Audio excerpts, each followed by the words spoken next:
Here we go now.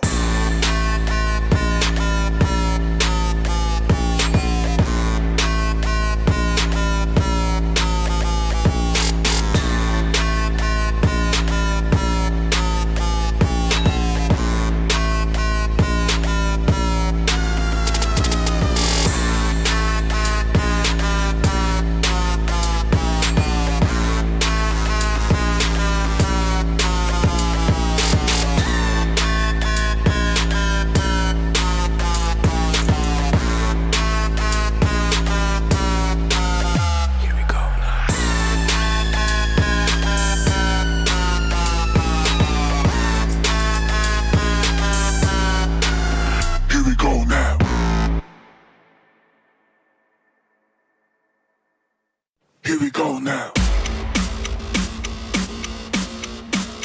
Here we go now. Here we go now.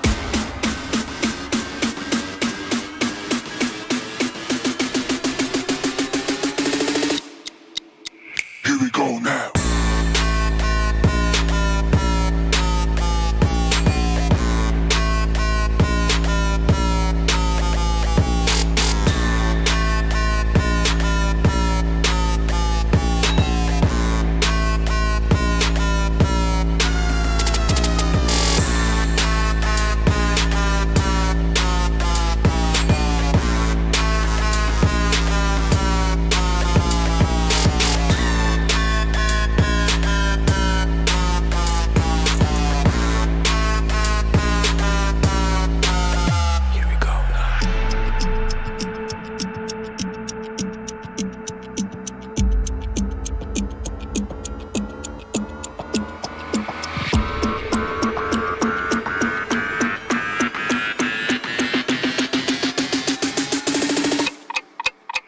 Here we go now.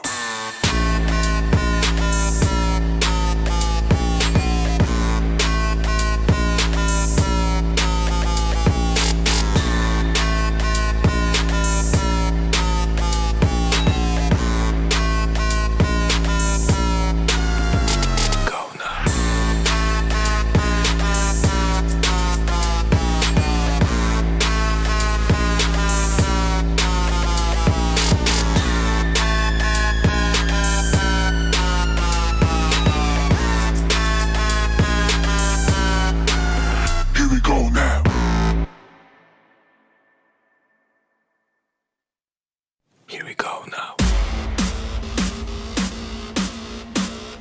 Here we go now. Here we go now.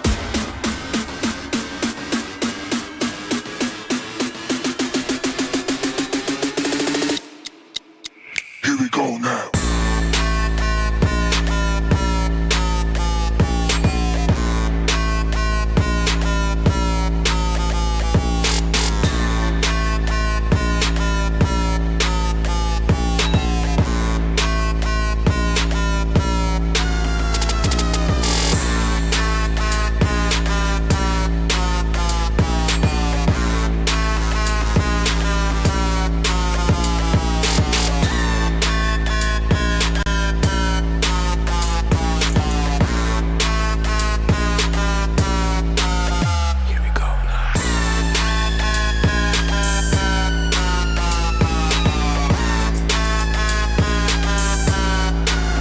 Here we go now.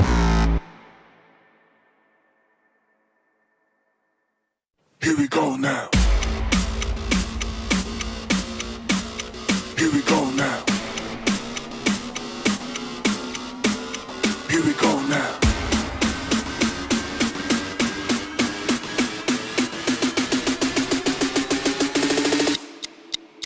Here we go now.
Here we go now.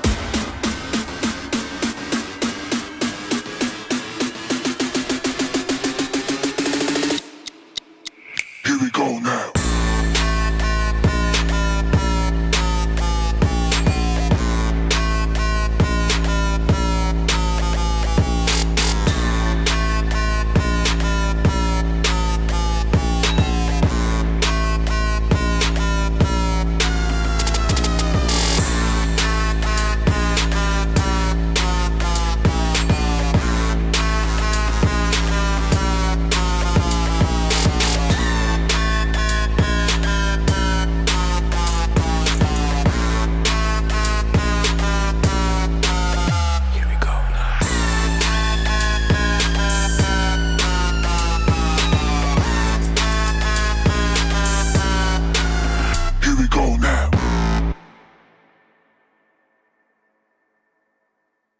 Here we go now. Here we go now. Here we go now.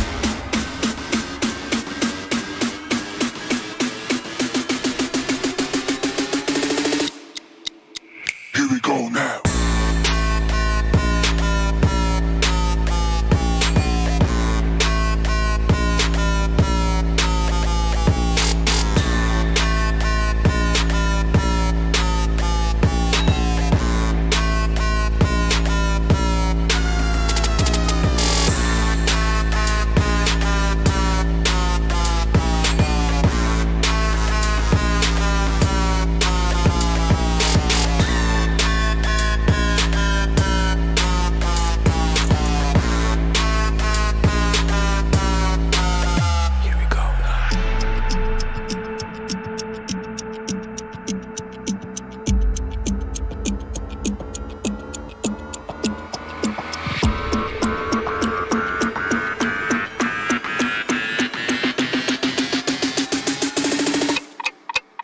Here we go now.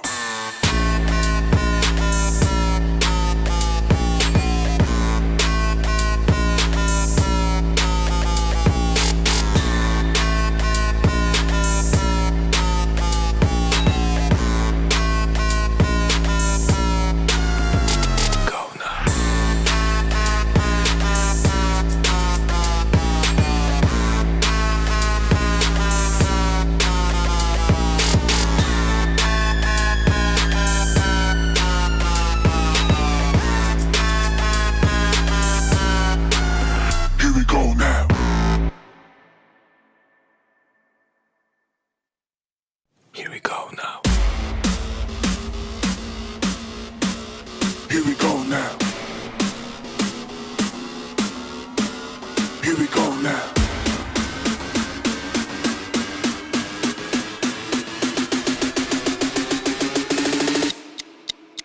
Here we go now.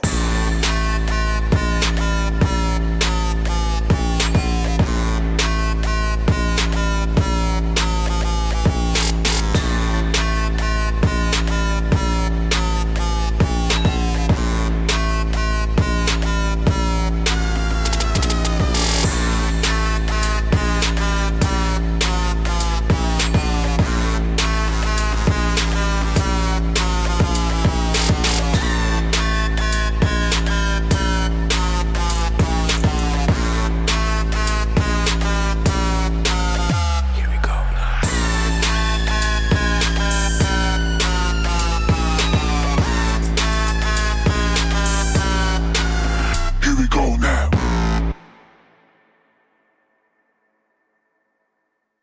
Here we go now. Here we go now. Here we go now.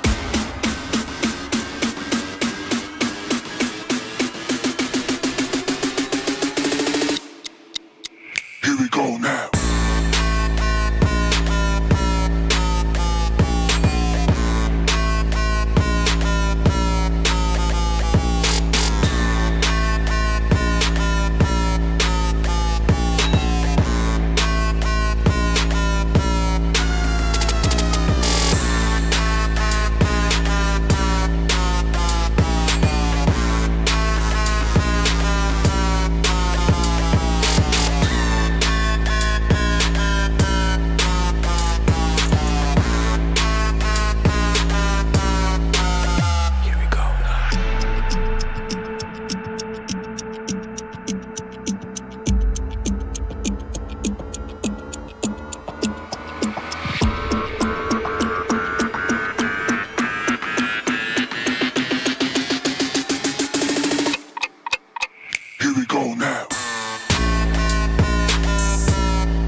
now.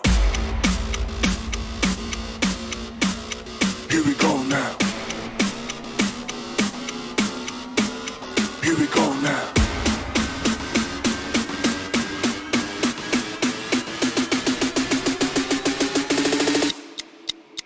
Here we go now. Here we go now.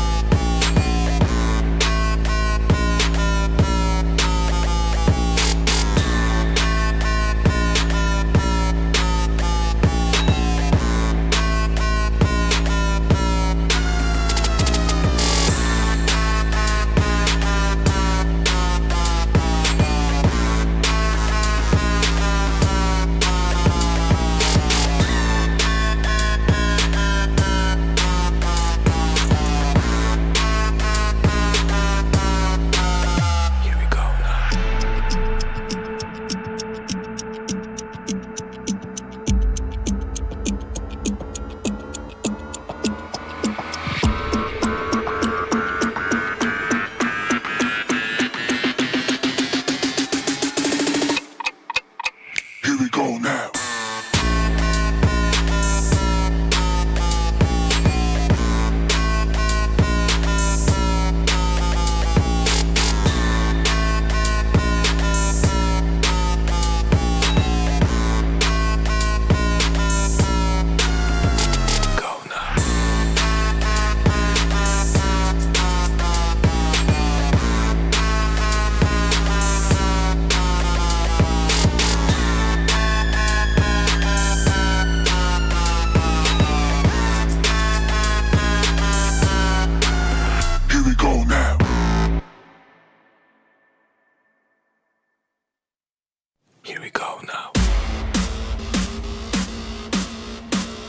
Here we go now. Here we go now. Here we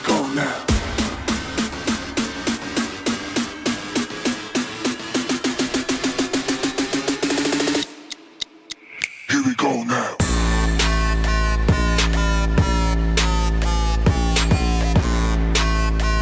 Here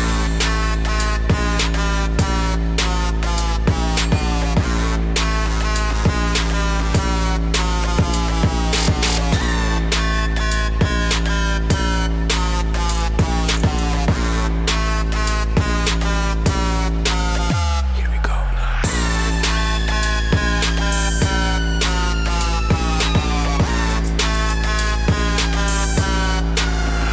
go now.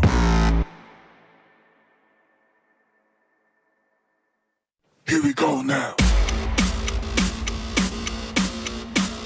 Here we go now. Here we go now.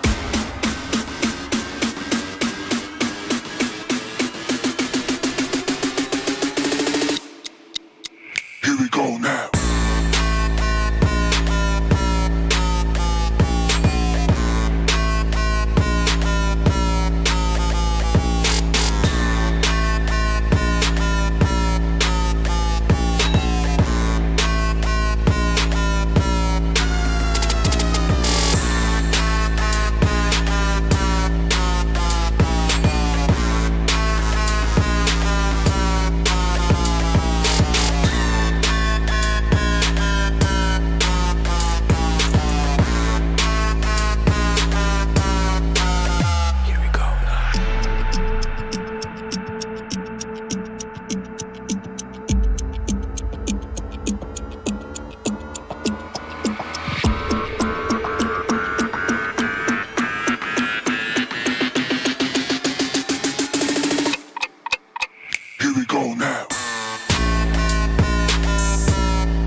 Here we go now.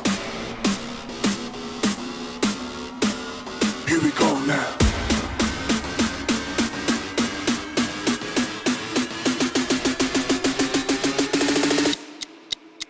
Here we go now.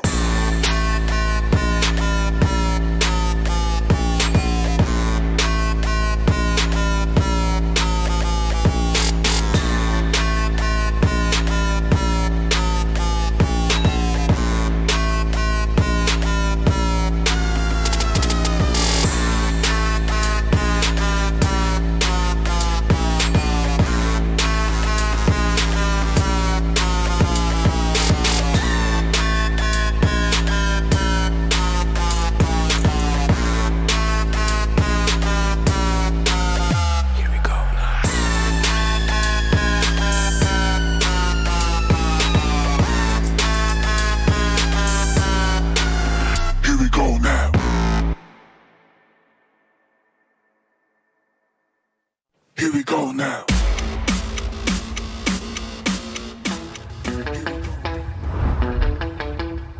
Are you keeping it real? I'm calling shotgun, wanna see my baby run. Oh, what's the word on the sea?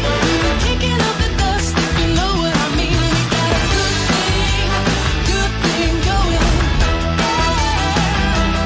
We got a good thing going on. Make it clap.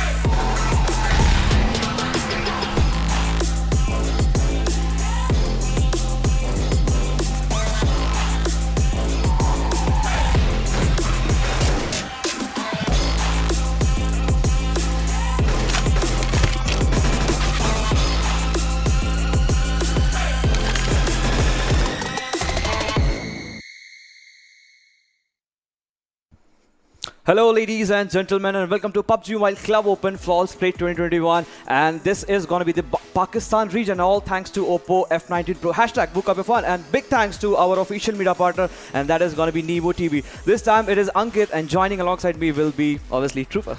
Well, thank you so much for this warm introduction here, and we are here, ladies and gentlemen, for the regional finale of the Pakistan region. And here, two teams are invited, right? QWERTY Exactly, and I8, and the remaining 14 teams have qualified through the group stages, through the semi-finale, and now they're going to contest here for this whooping prize pool. And what a stage, what an occasion, and let's see which is going to be that team that is going to take away that all-important PMPL Season 4 ticket over here. Regional Finals Day 1, the day is here, the day which all of us have been waiting for everyone, the fans and the players is here. But for the moment, it is going to be the prize pool that we're getting to see a huge chunk of prize pool. If we just talk about $3,600 Trooper, the first place. But the caption for qualified for PMPL Season 4, I guess more than that, the team must be eyeing to get that one slot, because at the end of the day, it will be the only one slot, obviously, from each region, and this is the Pakistan region. The team that gets to the first place, not only $3,600, but also a lot of valor, a lot of thing to take from this. Well, the bragging rights, yes, that is going to be there. All those teams who got eliminated during the group stages, during the semi-finale, during the semi-finale, they're going to get $300 each, and it's goodbyes for them. But the teams that are going to contest here, look at that. The prize pool is going to get distributed between them up till the 16th place. Even $800 for the teams over there. The point structure is here in front of us, on which we are going to decide the hashtags for the team. And it's going to be 15 for the chicken, and the second position is going to get 12 points, and third gets the 10 points out of here. And 13 to 16, the important thing, no points whatsoever for them, and the all-important 1 point per kill system is going to be applied here as well. Pretty much the same that we have seen this point structure from the last 1.5 years, and as you perfectly mentioned, 13 to 16, none.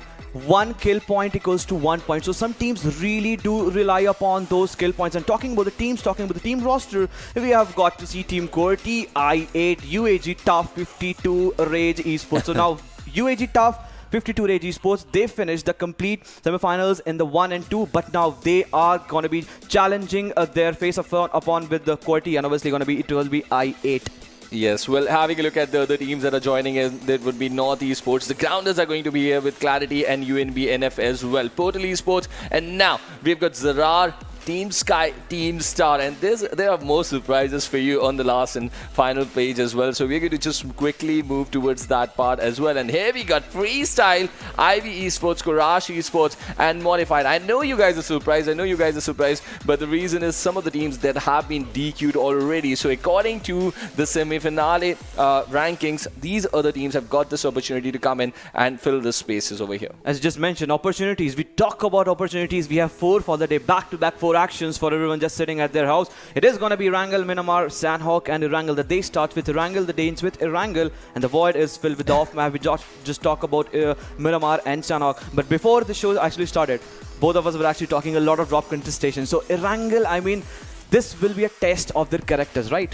Well, certainly it is going to be. If you just pop into any match inside Erangel, you see a lot of teams dropping so close to themselves, right? And this is a completely new set of 16 teams with 2 invited teams. It's been a while when these 16 teams have dropped inside the maps of Erangel or even Miramar or Sanhok. So it's going to be very interesting if there are going to be some early collisions. On paper, we do have really some collisions occurring over here. Just like Ivy Esports, they love to drop in towards the northern Georgia Pool region, and that is exactly where Team Bablu, the NC champion, they love to go, right? So that is going to be one of the contests to watch out for, and that is something I am excited about. Who is going to give way to whom? Is Team Bablu? I don't think they're going to give way to Ivy over there. They would be up for the challenge, but Ivy, are they going to still go towards northern Georgia Pool, or an alternate drop location would come into the equation? That is going to be something to watch out for. Not an inch. That would, I guess, that will be Clarity. That will be giving any sort of inch to Ivy Sports. But since you mentioned one team that is present on the northeastern side of the northwestern side of the map, I really want to talk about some contestation that is on paper preempted, and that is going to be around the Milta and the farm region. We talk about ZARAR, we talk about UNBNF. I mean, this is also one sort of contestation that we generally get to see whenever teams jump around the same vicinity and same proximity. More often do we get to see while they are trying to rotate, or maybe some sort of drop location, because they are pretty much in the same vicinity somewhere down the line. The intention is pretty much clear. Team do love to go to have a strong head-to-head fight. Well, also with that, there comes a factor that they got to search for the vehicles, right? Limited amount of vehicles spawns near about the farm split and the Milta region. Milta does have a dedicated garage, but you're not always certain that if you're going to find a 4-tire vehicle over there or not. That's going to be something to watch out for here as well. So yeah, that is always going to be under the contestation here. But let's talk about the western coast a little bit. Towards Primorsk, towards QWERTY, towards Ferry Pair, we always see a lot of clusters, and IED is now going to come into the equation. So you know what I'm bringing into the topic, right? Exactly. That military base drop. And we've recently seen them do a little bit of an experiment with their drops. They love to move towards the cities of even Water City. Even they've dropped in Rozhok in recent times. So their drop is always going to be interesting. So 2 things right off the bat. At the moment, if you're trying to bring one thing that I8 go towards the area of military base, obviously there will be one chance, because it is going to be Team Sky that is jumping towards the area of Ferry Pier. At any point, at any moment, there is an up to contestation. They can actually bridge camp the situation. If that happens, Team I8 will be in real trouble. But one more thing, that the secondary drop location that you talk about, the Rozhok and the Water City area. So these are all the, I mean, there are a lot of permutation combinations because at the end of the day, that all permutation combination will come to an end whenever we get to see the first flight path. Obviously, that is going to be the opening of this region finals, the game 1 of the Erangel. See, I think even you will agree to this, and everyone who's listening will agree to this. It's a completely different team of I8 when they start their campaign from the military base, right? They look so aggressive, they'll always look in control, but when they just do the experiment, they just look a little bit different. So they really got to understand that at these stages, like the PMCO finale, just like they were trying to alter their drop locations even during the national championship finale stage in the early stages, but later on in the last 2 days they went back to that military drop, and that is not, these big stages are not the stages to experiment with your drop. Just go with your tried and tested strategies, go towards military base, and you are so devastating over there. So just get some points for yourself, and we know what Crypto Trinda Museum can pull off, and this is going to be something really interesting because this is not a big tournament. Just 16 matches, 8 Erangels that these lads have got to play over here. So it becomes really crucial that they maximize the number of points that they can get out of Erangel. 100% agree with you. Just the fact that you put up, I mean, there are not a lot of matches. Just 16 matches that to get to see, and not a lot of experimentation that you can actually do. At the end of the day, the circle. I mean, we have talked a lot about the teams. Just imagine the circle going away and away, and somewhere down the line, we have those notorious shifts where the complete sort of circle shift gets on the area of military base. Always. In that situation, I8 is one team that really blooms. I8 one team that really flourishes. Well, that is the fun part in the Battle Royale format, right? No analyst, no IGL can guarantee you a win-win situation. Exactly. Anything can I mean, happen. that's the randomness. Yes, that's the randomness. The circle can go in any direction. But where will the circle go in this opening game of the regional finale for the Pakistan region? That is the question that is going to get answered shortly. And here we have the plane, the C-130, flying over the Erangel from Primos to Severny. And what an amazing lobby this is. We are in for an amazing treat here, Ankit. Let's see how the things are going to shape up. And we were talking about contestations near the Primos region. That is exactly where the flight path is going to start. And that eventually invites a lot of teams to jump onto the same vicinity. But as we just get to see the complete eastern side, talk about the area of Lipovka, Milta Power, Farm. I mean, Farm is still glidable, but the teams that would love to go towards the area of Milta, there is a big challenge onto them. Talk about Milta, we have seen teams like ZARAR jumping towards them. And in the same vicinity, I mean, there are a lot of teams jumping. So we might get to see some sort of drop contestation. And in these sort of circles, in these sort of flight paths, the vehicle spawn is more important, and the overpowering over it, getting control of it is more important. But for the moment, as we just mentioned, we were talking about I8 going towards a different drop location, but no, the answer is here. They are moving and inching towards the area of military base. As we get to see, it is going to be the grounders in the area of Primorsk, and there is a complete, not sort of congestions, but players are in a split from the sides of NFP Sky Esports around the area of Ferry Pier. So I'll be more interested to see, because they know the history, they know the track record of I8. This is for a treat. I mean, as just mentioned. Well, I'm just waiting for the first circle, and here it is towards Stalberg Kamishki. The eastern shore coming into the equation, ladies and gentlemen. We've got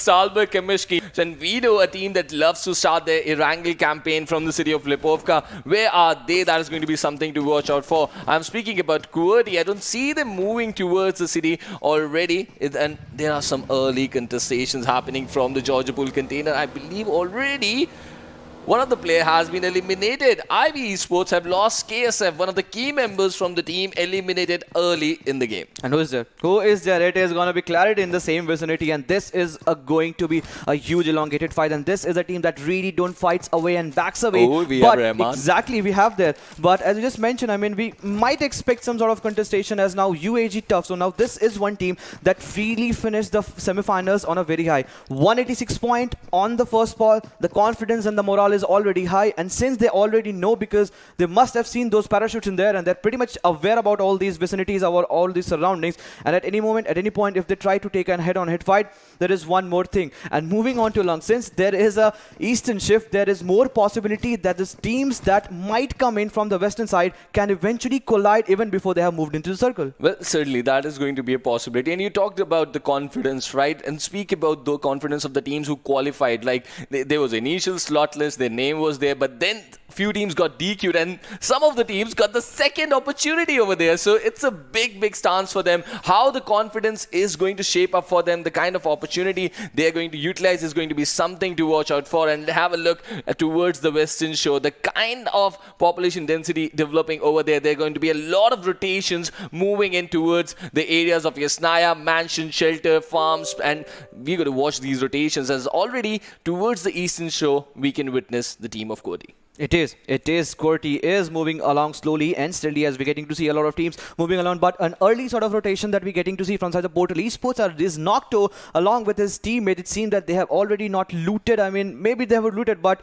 since they are prioritizing for those vehicles and those spawns vehicle, this is one good thing that a team actually need to look up for. But apart from those one kill, one knock, we are still heading towards all those teams that are finding themselves in a good position for the moment with 52 rage. As we just mentioned before the show started, they are the one team that are finding themselves in the heartland, the hinterland of this full Erangel, and that is obviously going to be of Pachinki. But there is one team that is playing in a split around the areas of Gatka. We'll get to see how the fight actually turns out. But Clarity Esports, I mean, this is one team that really needed to shine, to outshine. But the way the performance they actually showed in the game of semifinals, that was certainly not justifiable. In terms of kill, that was still pretty much acceptable. But somewhere down the line, in the area of placement points, they did falter down. Won't you agree with me? Well, this is a team that already has a good slot, right? They have already qualified through the NC. So they might just do the experimentation, and what better stage to do that, right? So that is going to be something for Team Bablu, and this is exactly what they should be doing. They should try all their strategies, check out what's working for them or not, until or unless they are not getting the, out of the competition. They are here inside the regional finale. Now they can go to their tried and trusted strategies and make sure to get at the maximum prize pool out of here, because this is a team that has already got the slot, right? So you never know what are they up to, and that is going to be the X factor over here. QWERTY Esports, Team Bablu, we know what they can do. They've already showed it to the entire region. The kind of domination they showed during the national championship, they can certainly repeat the performance, but let's see if they're going to be able to do that or not inside the PMCO regional finale. That is something we're going to find out in the course of the next 16 matches through the 4 days. And that starts from here. That starts from Erangel itself, as now Grounders slowly and steadily making a move. I mean, more than 2,500 meters is what they need to cover, and the players are really wise enough to get all those vehicles acclimatized for them. But 52 Rage, I mean, this is a team that really finished their tournament on a high, 145 total points, and they finished second below. Obviously, it was UAGxTUF in the semifinals. Some really good performance that we got to see in the latter half of the semifinals itself. But somewhere down the line, since they are in the pretty much closer on the edge of the circle, they need not to move an inch. And this was one good team that we really had a star performance from their side, because they really took head-on-head fight. Talk about the players like Cairo, Hamzi, Foster. Everyone has shown their mettle. Everyone has shown their prowess in their own way. I think Foster is the standout player. I mean, the X factor. He is the X factor for this team, and I was just going through the stats as well in the morning, and I saw his name feature in the top kill leaders from the semi-finale as well. So he's an amazing player altogether, and the way he's been just dominating on the Pakistani region scene right now, it's certainly going to help them in the long run. And they were also featuring on the hashtag one position at certain stage of the semi-finale, so that's going to be a big confidence for them to carry. And you know, you got to be ending up on the hashtag one position during the PMCO regional finale, and only then you go ahead, you walk up the ladder, and that is a very good opportunity. Indeed, it is going to be the case, but for the moment it is going to be Prison where Team QWERTY is positioned. I mean, a lot of hope, a lot of expectations, and the team that are pretty much in the same vicinity, Voltrux. I mean, we have seen in the past the team that has shown its own mettle. For the moment it is going to be Prison, and since we just got to see the circle that made a Eastern Shift, the team need not to move an inch here or there, and the player are pretty much in the same vicinity. But talking about the vicinity, it seems that now ZARAR's location and rotation has been completely spotted by one team, and that is going to be of Team Star. Slowly and steadily, since ZARAR, I mean, they were not given an opportunity to drop towards the area of Milta, this was bound to happen. Certainly, and the second player for UAGxTUF also goes down as the rotations are being executed, as the first circle has started to close in now. And Team Star, just like you mentioned, the kind of area they have dominated, it's a very big open space that they love to. Now, UAGxTUF, they've got a situation to handle. The lads from UAGxNF, they are in rotation, and they have spotted them right in this location. They've got all individual vehicles to command, and Ivy, losing 2 players, this duo does not want to engage a fight right now. They are showing some trigger discipline just outside the ruins area, and that is exactly the right thing to do right now. Finding themselves in the area of ruins, right? They are finding themselves in a position, a susceptible position for the moment, as now they need to make a move into the zone, as now obviously one kill that has been secured from the sides of UAGxTUF. Right off the go, they have showed their intention that whatever be the case, we will be taking the fights, we will be taking the kills, as because this was a team that really finished the finals on a very high, and this is one team that still needs to move 550 meters, and this is going to be an easy task for them, because the bridges and the areas from which they are trying to rotate, it seems that they are going to be the one that will be making first entry from the sides of western side. Well, certainly they are going to be. And notice the lull over here. We are into the 8.5 minute mark. 16 teams, 62 players. Just Ivy losing on 2 players early. But the rest of the teams just taking this opportunity calmly. They just know it's a very important opening game. Even in other regions, the first game has got a significant impact on the overall standings for other teams as well. So it's going to be very important how all these teams start their campaign over here. And Freestyle just already stationed towards the center parts of the first circle over here, and a drop just landing very close to the compound where they are right now. But the problem is they've got a cluster to deal with over there, and now with the shift of the circle, they find themselves towards the southern part. But there are teams rotating. They are. Look at that. Team Grounders have just made their way through the Primorsk region, just finding themselves outside Pochinki, and they're just reading the situation in their vehicles. They would be making a big rotation, and they're just trying to encircle that long path and maybe enter through the prison area. That can certainly be the case. That can certainly be the case. If that happens, they will have a real good chance, because each and every team that were positioned there, now they have actually evacuated. But for the moment, it is going to be ZARAR that is finding themselves in a fight between obviously NFP Sky Esports, and NFP Sky has been completely eliminated. But talking about that, I8 has also come up with the good rotations, because Novorupnoi is the bridge that they have actually taken, and since now they find themselves in a lot of cluster, fights are bound to happen, as we still have the 16 teams, 61 players alive, 10 minutes. The players are in the pretty much closer vicinity, but they are not looking to take up the fight. And who's got eyes on that? QWERTY. They've got eyes on the fight over there. They're just overlooking the compound right now, and all this cluster is just developing towards the eastern part of the city of Yasnaya Polyana, that is right in the heart of the circle. It's going to be very important where the circle shifts. Is the city going to be inside the next circle or not? What an amazing pull over there from the buggy. No escape allowed. This is modified Hamad, who's been just eliminated out of the lobby here. And this is the first kill for 52 Rage Esports, right? We were talking about this team, how they have been dominating. Look at that. 2 players already in rotation, just trying to move towards the area where they have already stationed. So it's a really decent start for them. And constantly it's Rahman from QWERTY just pinning and posing problems from Team Sky. They just got to hold up to the situation for how long? Look at that. 60 players alive even now. This is the 11-minute mark. No one just picking up the pace. And they all know the importance of this opportunity, and they're just trying to cook it. Take as many players as you can towards the final circle, and that is what each and every IGL is trying to pull off over here. That's the key to success. That's the key to success. It'll just perfectly mentioned, but it seems that now I8 Esports are finding themselves into those wheat areas, wheat farmlands areas, where we are getting to see the southern side of Yasnaya Polyana. We're now trying to pin down the players of Quraysh, but it seems that ZARAR has its eyes set upon him, as he has brought the first knock onto the players, as now I8 Esports, realizing the fact with the help of those obviously glamorous vehicles, they might go for the rotation, but till now they are just using all those vehicles for the moment. Second drop on its way, that is going to be Marksman 14. Obviously that will be getting a lot of prowess if any team will have their hands upon them. That's a gun that can be used in 2 ways. Eventually at the end of the day you get to extend it. 20 bullets, not extended, I mean that can still be used with the tap shots if you have 8x or 6x. Certainly. MK is an amazing weapon, and if you get good scopes on it, you can really use it on the distance as well. But now this is an important fight happening over here. This is ZARAR Esports. In front of them, we have got Quraysh, and they are trying to take control of the edges of the city of Yasnaya Polyana. Reading the circle perfectly, both these teams know how important the edge control of the city can be.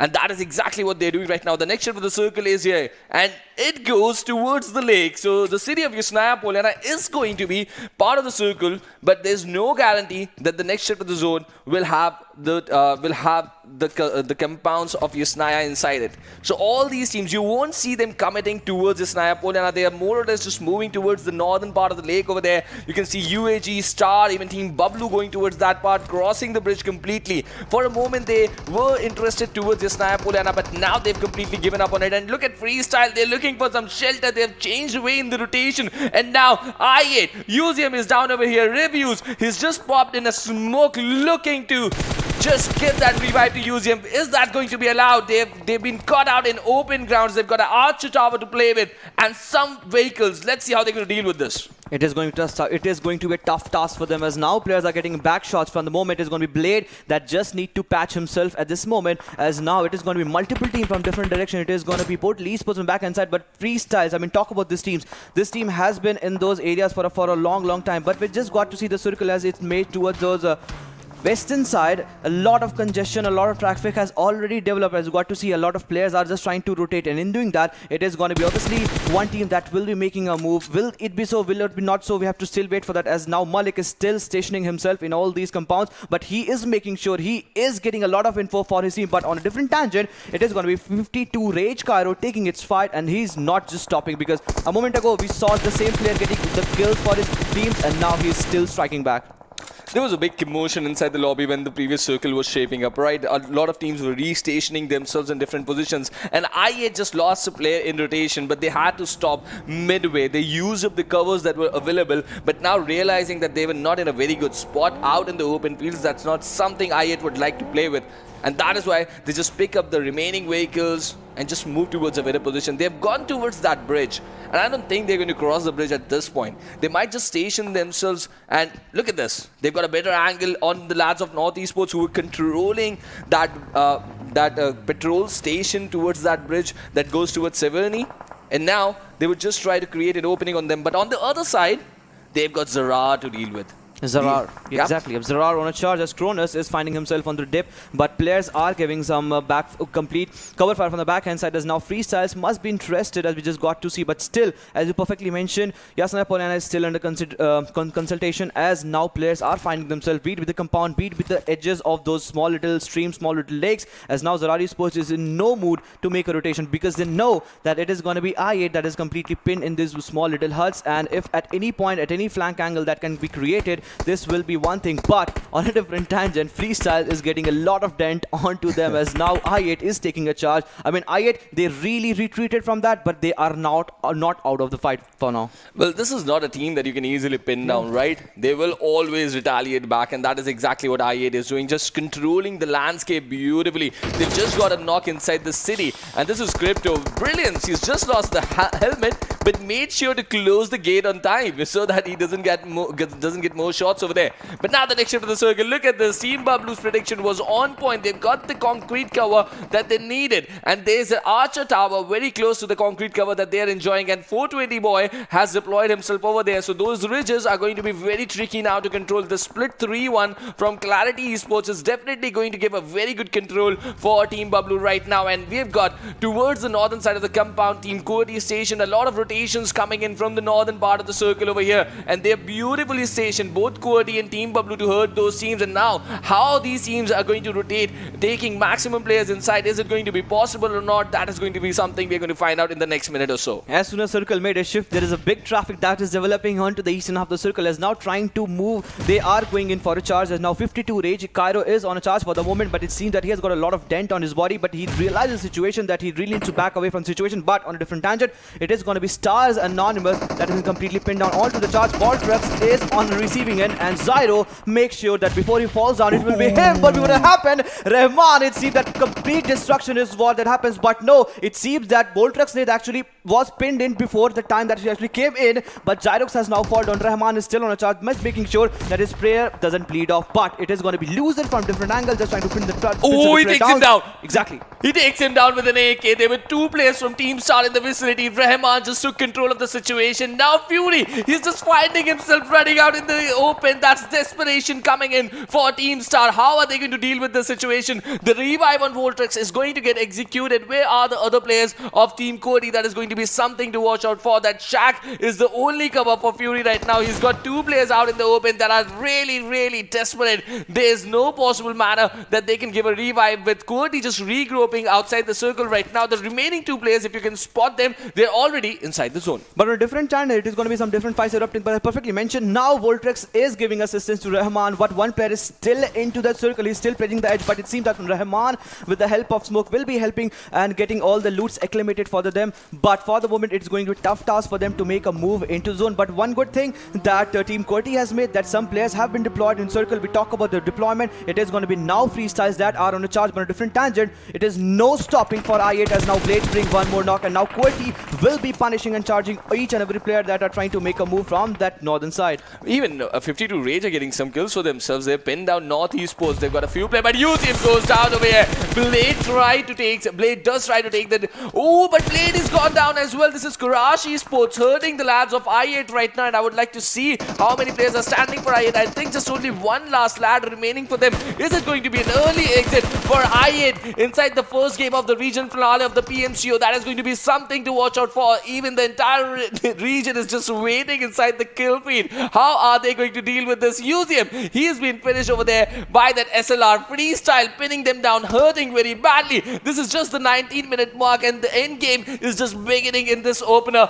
of this Erangel game right now. And look at you can see Rage Hamzi out there. He's just applying some bandages under the situation. The first aid has been popped as well. Cairo just trying to create that distraction with that smoke. Is his teammate going to be able to catch the circle or not? But look at that. Crypto is the last guy standing, and he's under the bridge. He's the last one. He's the last one. He's the last hope for his team for this moment at least. But the right moment is we're getting to see with North Esports are trying to take the fight against 52 Rage. I mean, Hamzi is still finding himself in the blues. He doesn't have any other option rather than to He's going to make the run. He's going to make the run now. He's trying to make a move. He's trying to make a move. As for the moment, he's using the buggy. But as soon as the players from the sides of obviously North Esports will rise, it will be too late for him as now Snow has been spotted down in the open and he falls down thanks to that onslaught that is coming in. But Cairo is still there. But Hamzi, as soon as he finds himself into the circle, it was still the circle that has made a shift and leaving all these teams away. It is going to do an elimination for Team Star, but on a different tangent, it is going to be no stopping for Quraysh as now they are trying to get more and more fights, and we are getting to see obviously freestyles that are featuring again and again into the kill feed. Well, certainly freestyle are regularly featuring on the kill feed. They're just making the maximum of the opportunity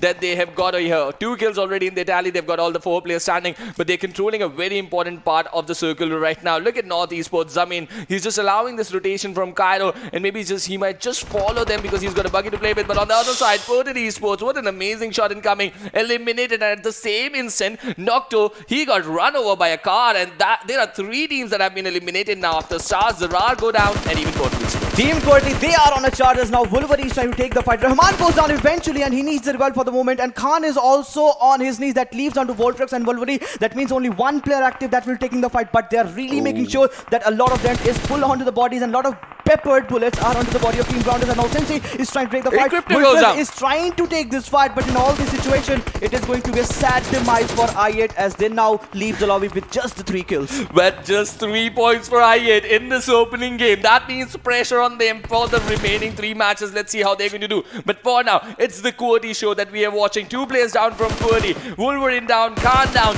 But it is an amazing attempt coming in from Voltrex. He's been pulled down as well. It's now just down to Rahman. Let's see what Rahman is going to pull off for his team. This is Team Bablu hurting Team QWERTY right now. And the players are also playing it stole. But look at Team Bablu go. On one side, they're hurting Team QWERTY. On the other side, they've found Freestyle Black over there and has hurt him down. But third party shots coming. They've been coming from Tyrant. He's got a flank angle for himself, hurting Team Bablu. And what a nade incoming. Girdari as well takes down 420 boy. And this is the elimination for North Esports. But look at Team Bablu, the way they are regrouping. They've got multiple players down and they just are surviving by that smoke over there. They're holding the northeastern side of the circle with players going down. They still have the chance to get the revival done. But will Freestyle allow them? Will Tyrant allow them? Is that enough for them? That is going to be the big question. But in all doing so, it is going to be big elimination obviously for Team QWERTY, and following them, it is going to be UNBxNF just with 3 kills. But in doing so, it is still 4 kills with which Freestyles are surviving. But the position is certainly susceptible one because they are finding themselves in the open position. They are holding the northeastern edge, and some players, some teams are on the back end side. That means they need to clear the back. And which team it is going to be? It is going to be Team Clarity. Well, yes, Team Clarity behind them doing the regrouping, and Freestyle have an idea, right? They lost some of the players, and their Tyrant even gave a knock a little while earlier, so he exactly knows where Team Bablu is trying to regroup. A big nade might just do the damage to them. But Team Bablu on the other side, they've spotted the last lad remaining over there and eliminating them as well. So they've cleared the flank angles for themselves. That is Team Grounders that they just eliminated. Now they've got to deal with the gatekeeping situation. The blue is going to start shrinking now, so they go in for the longer rotation because they've realized that they've just cleared up a little bit of a space by removing Grounders out of the equation. But look at Team Bablu go. They've not gone for the entire rotation there. They've gone on foot. They want to clear up Freestyle as well on their own. This is Dani and Wolf. What an amazing stance coming in from them. Let's see what they're going to do. Okay, Dani and Zibian out here. It's a 2v2 situation. Team Bablu up against Freestyle. And they are not going down. They are not going down. They are trying to take the revenge on which QWERTY was just trying to make a move a moment ago. But on doing so, it was going to be Malik that has now fallen down. That leaves just 1 player alive from the sides of FS. And I'm sure that Clarity has the smallest of this info. With Dani on that flank angle, it can be a sandwich situation. Obviously, that is going to be for Freestyles, but Alone is still surviving from one team, and this is going to be big chance. But as soon as Ziban falls himself on that position, it is going to be him that will take him down. Tyrant gets 1 more knock, 1 more kill, and this team is looking absolutely bonk at this moment. But some teams that are looking pretty strong, and that is coming in from the southeastern side, and that is obviously going to be of NFP Sky's foot. But the moment I said it is going to be them getting pinced down, but UAGxTUF getting eliminated. They were 4 men strong just a minute while ago, and now they've been eliminated. This is modified, giving them some damage. Even Team Sky have pinned them down over here. This is not looking a very good stance for them. Look at the split on Team Sky right now. Look at where Khatir is. They're really looking to control the final circles over here, and the position for Dani is not really good. On one side, he's got Tyrant, but on the other side, he's got more enemies to deal with. That is not a good situation to be in. This is IB Esports very close to them. Just 2 players surviving with a little bit of a cover. cover over there, but that does not give Dani the breathing space he requires. The banter doesn't end. The banter doesn't end here as the circle shift will actually decide the fate of all these teams. But still, it is going to be 1-1 player each surviving from the sides of Clarity and obviously going to be from the sides of Team QWERTY. But now, Team Sky really have the right setup on Bablu, Dani.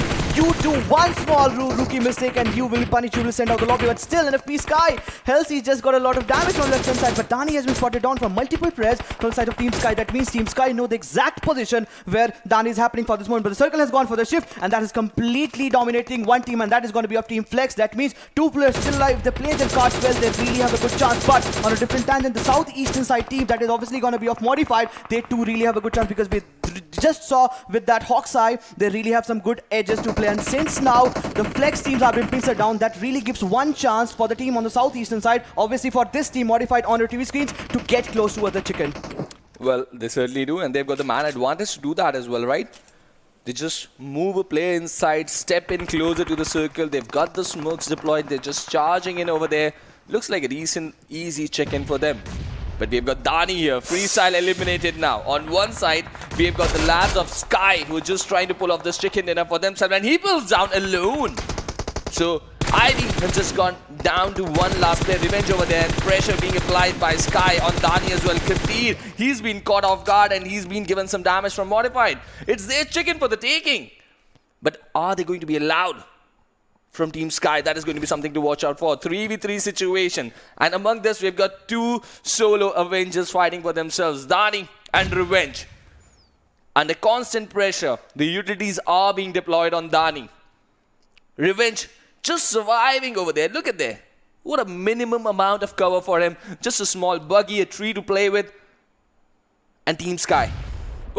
Even he's trying utilities on Dani. Is this a piece? Is this a piece before a storm? Is this a piece before a storm? As we are now heading towards the 27th middle of circle, and as slowly and steadily the pace is being built up as now Team Sky, now they're in a prone position as now slowly and steadily the player trying to pin down, but still Dani has made sure that he hasn't given an inch of his exposed body for let the Team Sky to get peppered onto him. All credits to him, 100 out of 100 points in terms of the way he has hidden himself behind that McLaren and behind that big tree trunk. But it's now up to the Team Sky that really need to take the fight. But Revenge is making a big damage. Revenge is making a big dent onto Dani, and that leaves him in the blues. Dani doesn't have any other option than just to find himself onto the foot, and in doing so, it will be him going down. But before that going to be happen, Dani doesn't miss a chance to pull one player back on his knees, and Halsey goes down. It is up to Kian whether he gives him revival or before not he will be given the revival or not. We have to still wait for that.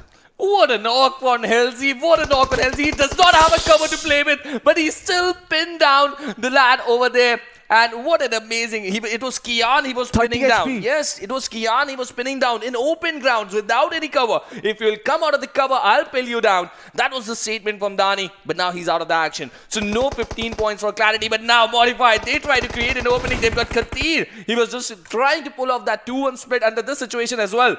This is not looking good for Sky now. Look at that, 11% on the forecast. They really need to do some regrouping at this point. Amish. The problem for Modified, if they commit now, they've got a player on the flank angle.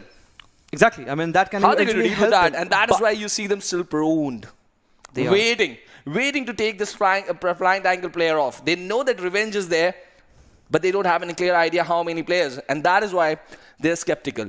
They're being so silent. This is a 3v3 versus 1 situation, and Revenge might just be the catalyst over here. Let's see who is he going to backstab. That can be the case. That can certainly be the case. But Katir, it seems that he has got a lot of shots coming in from the sides of Revenge. And obviously, this is one big chance that NFP Sky needs to ridicule and eradicate Revenge in order to get close to the chicken. Ooh, Katir but bleeding Katir is bleeding out slowly and steadily, and he will be finished off. At the kill has gone down to Modified Amish. This brings down to 3 players surviving. And Bullet knows since Revenge gave a lot of shots, but Bullet exactly know where Revenge is hiding him. But before that happens, it is going to be Bullet that will be getting a lot of shots. And before that happens, it's going to be him itself that does one small mistake, and in that overconfidence he will be taken down for sure. And not only taken down, he has been finished, but Bubba is still not able to find him out. He's possible. Oh, but he takes him down. But he takes him down. Revenge has hurt them badly. He's taken 2 players down over there. Wow. And now Kian gets spotted. This is a 1v1 Amish. situation. Healthy just standing with Amish onto this position. Let's see who's going to go away with the 1v1. Bubba just trying to move ahead and trying to give away the position. 15 points for the taking for the opening game of the regional finale. PMCO Fall Split 2021. We've got a 1v1 situation. NFP Sky Healthy. You can't get a better position than this to get the all-important 15 points. They've done the hard work. They've reached the final circle. Just one last final hurdle in front of Healthy, but he's looking in a different direction completely. Amish might just spot him. He's not spotted this movement as well. 1v1, both prone in. Completely no information whatsoever. This is an M4 versus M4 fair fight. Let's see who's going to spot who. 25 bullet was there, but still he has Oh, gone for LC that spots. reload. LC spots and 15 points for NFP Sky. What a game, what a start, what a bonker start where we had to, and we just got to see the NFP Skies was getting close towards that chicken. 11 kills is what they did, secure 20 total points and a massive damage, 1567. In this sort of lobby, the players were finding themselves in the prone position, but still enough for them to get that 1567 damage. Well, certainly it was an amazing game coming in from Team Sky. The way they were controlling, and even remember when Team Bablu and Freestyle were going up against each other, it was Sky in the backdrops that was maintaining the numbers in their favor, and that is really what helped them. Even even NF was doing the same strategy, but it did not help them in the long run over there. They just find themselves in sort of a real good fight because the way they were positioning them, they were slowly and steadily coming in. There was a big split, if you remember. There was a 2-1 split, and that certainly hurt their chance in terms of what they did secure. But what a spotting. I mean, talk about Amish gameplay in that situation. He took 2 players down from the sides of NFP, 1 player down from the sides of from Flex Revenge, and then it was an all easy affair for them. You just remember, he just got for that last reload, 25 bullets to 40. I guess that was the moment because you got to see a lot of sound cues. Even if you try to reload, there is sound cues in proximity that get dispersed and resulting them that he perished on. But what a game for NFP Sky Sports, but well defined by Modified, because Modified, they jumped towards the same angle and Circle was coming in slowly and steadily. We remember the rotation that came in from the sides of Modified. He made a longer rotation. The team eventually, not he, the team eventually made a longer rotation coming in from the northern side, and they stationed themselves on the northeastern side of Circles. Bringing in 3 players was just one good game. And you talk about the numbers advantage. I mean, both the teams were on 3 versus 3 situation. In that situation, it was an easy affair for NFP to pick them down. But before that, it is going to be the most valuable player for the moment, and that is obviously gonna be of Healthy. I mean, this was the guy, this was the star performer. I mean, everything goes towards him as he gets 6 kills, 695 damage, 28 with 20 seconds, healing done, 260, a 0 assist. Well, certainly, and he's been the standout player for his team, and he just managed that important 1v1 situation at a very crux time for his team, and he got multiple kills inside the final circle as well. It was Revenge towards the end who just played the X factor, and I think it just really hurt the chances of Modified, but Healthy still had to convert. That 1v1 was really important, and he made sure to stand up on the occasion and deliver. And he was in a dip sort of situation where the curve wall was against him, but since it was Jameez coming in slowly and steadily, we got to see some real good games coming in as 6 kill is what he is for the moment with 695 damage, as just perfectly mentioned. But what a game. I mean, it was not an easy situation for them to go for the 2-1 split, but certainly this was one thing that actually helped them for this moment. And moving on along, we talk about the top players where we again get to see Healthy from the sides of NFP Sky Esports getting the important kill. But Amish, I mean, this lad need appraisal. 596 damage, 4 kill is what he secures for the moment. But Bablu Dani, I mean, what a game for Clarity Esports indeed. Well, certainly an amazing game for Clarity Esports. The way they controlled the mid game was really amazing. From the northern part of the circle, no teams were allowed an easy passage. They were clearing out their backlines beautifully. They were making sure to give an impact on the teams that were doing the gatekeeping as well, and that is why you see that big numbers coming onto Dani's side. Even Zibian was really amazing, and look at Khatir as well. 500 damage for NFP Sky. He's played a very important pivotal role over here. Definitely, but for the moment, moving on along, we have the match summary where we got to see a lot of players chiming in, and this time it was Healthy finding himself in 2 columns, 6. Most utilities used was also 10 for him and 6. I mean, the damage was still there, but Mom2 with that longest distance kill, how often do we get to see 325 meters in a game of Erangel? Well, this is something... Exactly. Well, Mom2, he's a special player, right, from Portal Esports. Portal Esports and all did not have a really good game over here, but Mom2 made sure to feature over here with 325. But look at this, Tyrant with that highest damage in the overall game. The way the freestyle is making a statement, they're looking like a completely different team.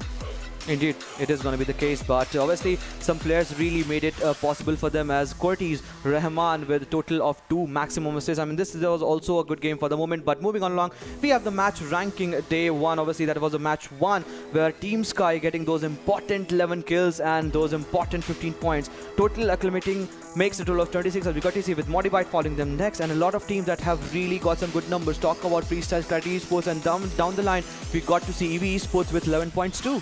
Well, certainly, but IA did not have a good opener. UNBNF did not have a good opener. North Esports with just 6 points. ZARAR Esports on the page number 2 of the match ranking.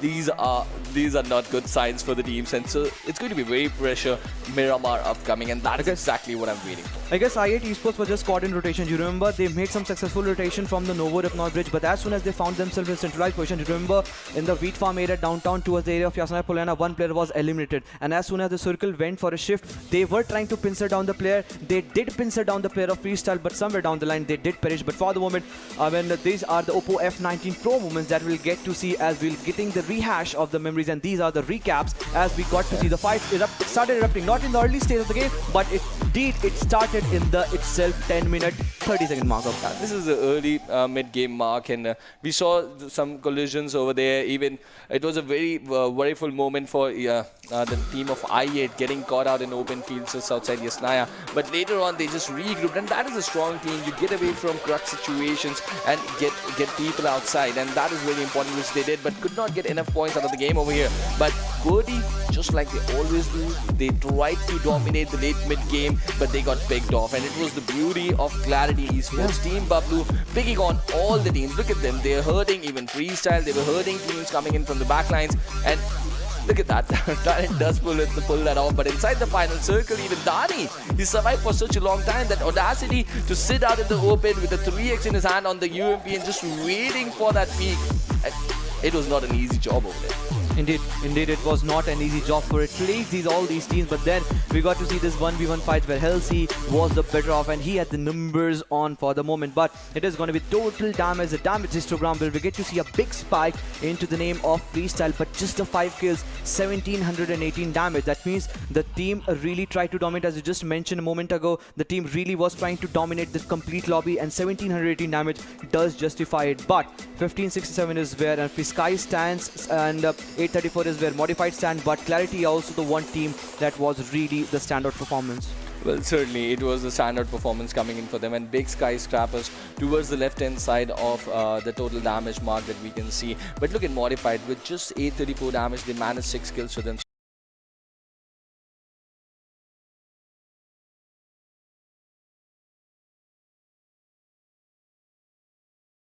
Upcoming game of Miramar would come. That is going to be very crucial. Teams like I8 and other teams who did not get a really good start in this opening game of Erangel, they're going to be under the radar now. Exactly. I mean, with this one game done, we are to a solid start, to a bonker start. But the other game, that is going to be of Miramar, and that is going to be on the other side of the break. Stick around.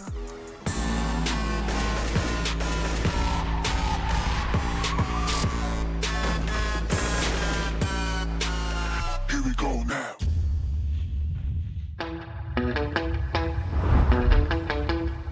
Are you keeping it real?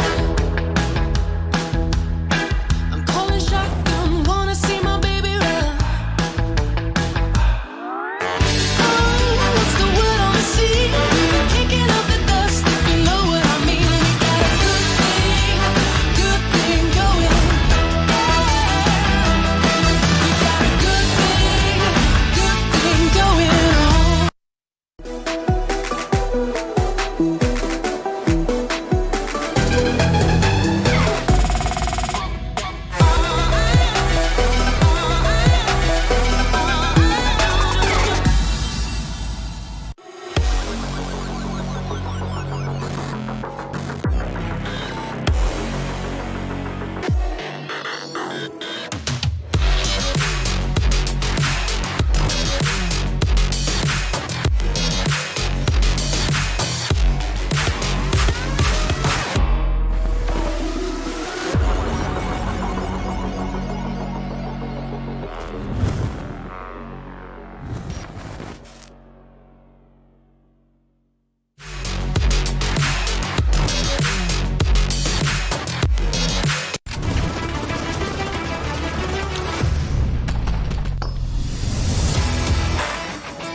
Welcome back, ladies and gentlemen, once again to PUBG Mobile Club Open. Of course, this is going to be the Pakistan region, Day 1 regional finals. And what a start we just head towards. NFP Sky getting that one important chicken and a lot of kill points. And in doing so, it was also modified that really showed the resistance. But game 1 is done. But the action is not yet done as we are heading towards the Miramar action. So what are expectations? I mean, we have seen in the past that Clarity, that is obviously the Clarity Bablu. In the past, we have seen the track record of Bablu. And since in the last game itself, they looked completely in the grooves. Talk about the kill points, talk about the last player that was surviving. The resistance was there, the prowess was there, the gunpowder is still there, and it is going to be the second game of Miramar that we head towards. As the flight path is already on its way from the El Pozo towards the area of Puerto Palacio. But my question still remains unanswered.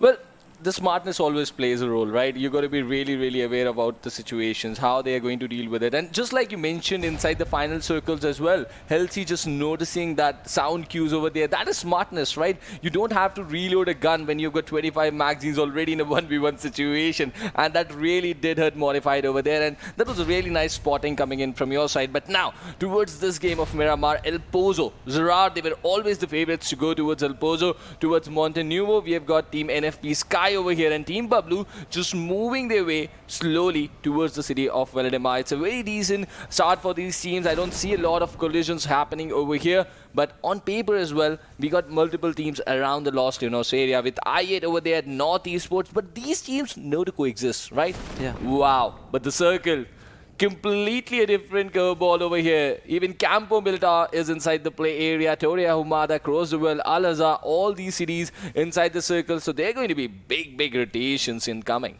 That is going to be the case. That is certainly going to be the case. We got to see a lot of congestions already developing as the players are slowly and steadily moving towards the drop location. But as you just mentioned, Los Leones, I mean, they know how to coexist. But since North Esports are on to the complete southern side, it seems that QWERTY is finding themselves in a bit of early scuffle. I'm still just waiting to see if the visuals actually comes in, and then we get to see which team against them they are trying to fight their metal out. But for the moment, it seems that yes, they are finding themselves in a vicinity close to where Team Flex is actually present.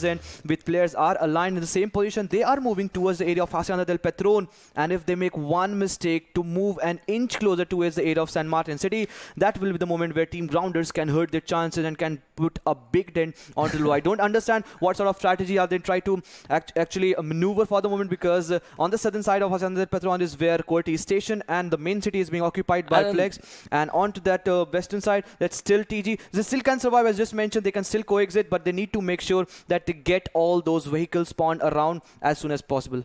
I don't think that Team QWERTY was going to station themselves over there, because they traditionally go towards San Martin, right? But when they notice the parachutes, even they would have done the homework. They know that Team Grounders is going to be inside San Martin. So when they were just flowing in, gliding towards the city, they realized that the circle has already shifted towards this side. So they just opted for that.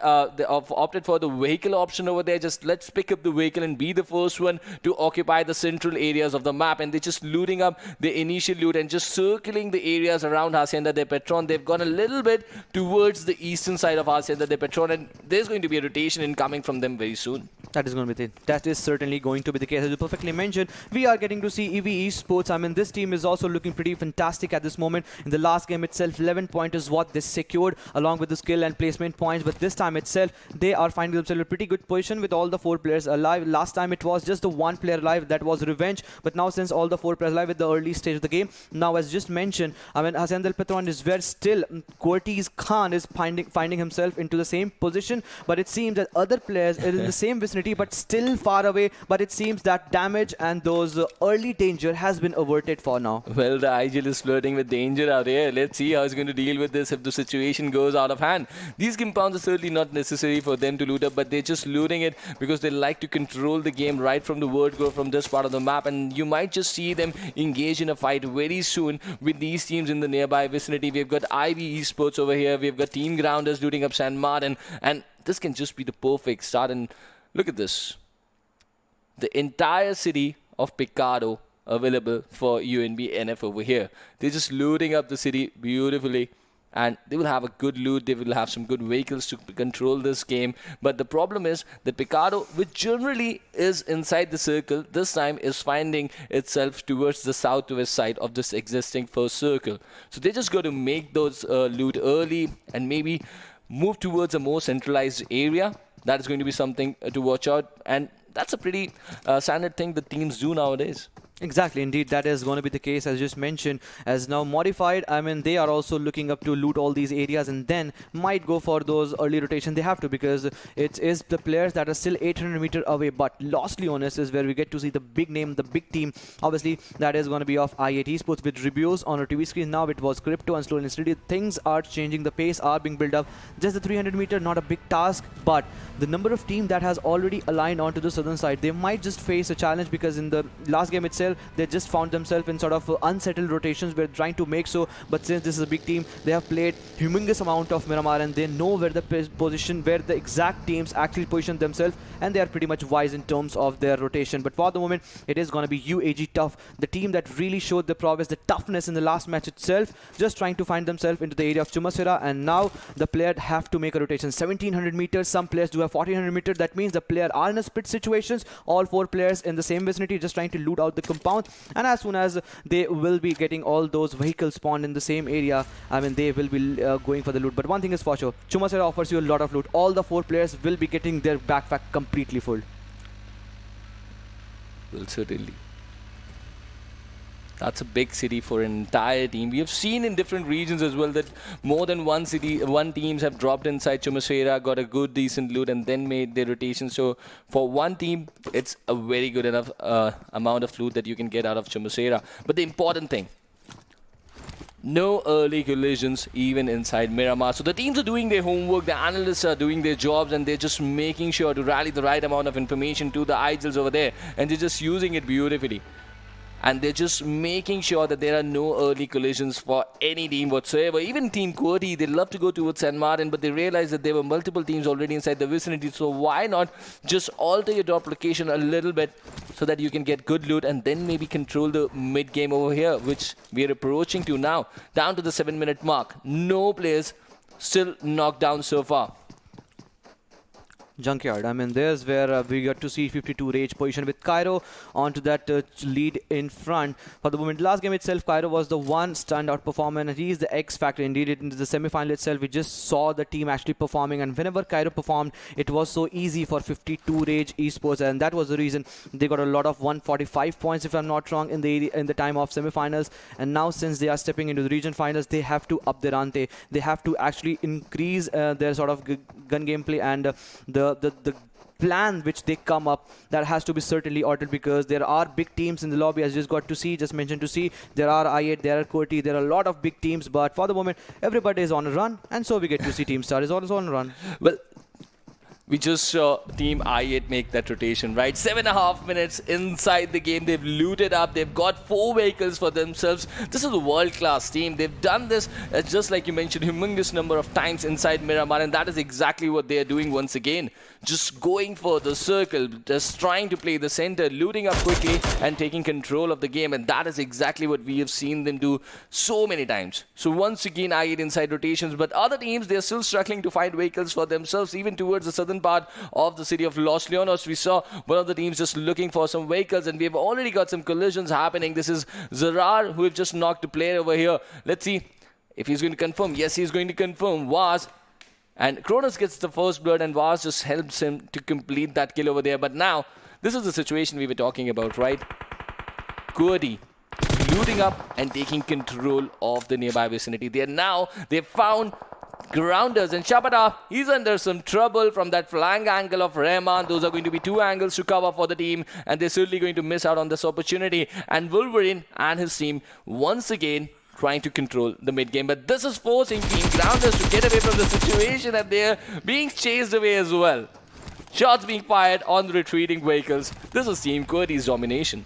And on some different tangent, it is going to be Alone from some different team that is on a charge, rather on a receiving end, as he is now being hounded down from 2 different directions, as now Kronos is making a move close to us. If Vaz is fallen down, that means he needs a revival, but Alone was left all alone in all these situations. But now Alone is getting a lot of cover fire from different directions, but he's also getting a lot of support. But it seems that Alone is anonymous of the different directions from here. He can fall down, but in 1 minute fight, M249 has fallen down, as now Alone takes 1 knock again, and this is going to be second knock for him, but still in no kill confirmed, but he's on a charge. He is on a charge as you're trying to take the fight. Tried to take a fight, but Baz this time, he really had his numbers on and he really tried to outplay him, thus resulting one more knock, one more kill onto them. But KSF, as you just got to see, it seems that KSX will be finishing things off as the revival is pretty much impossible for the moment. But for the direction, it is going to be KSF that will be falling down, as now Sirius is dealing some serious blow onto the players of UAGxTUF. That was so important, right, for the revive to be held over there. And what an amazing knock coming in at the right time from Sirius.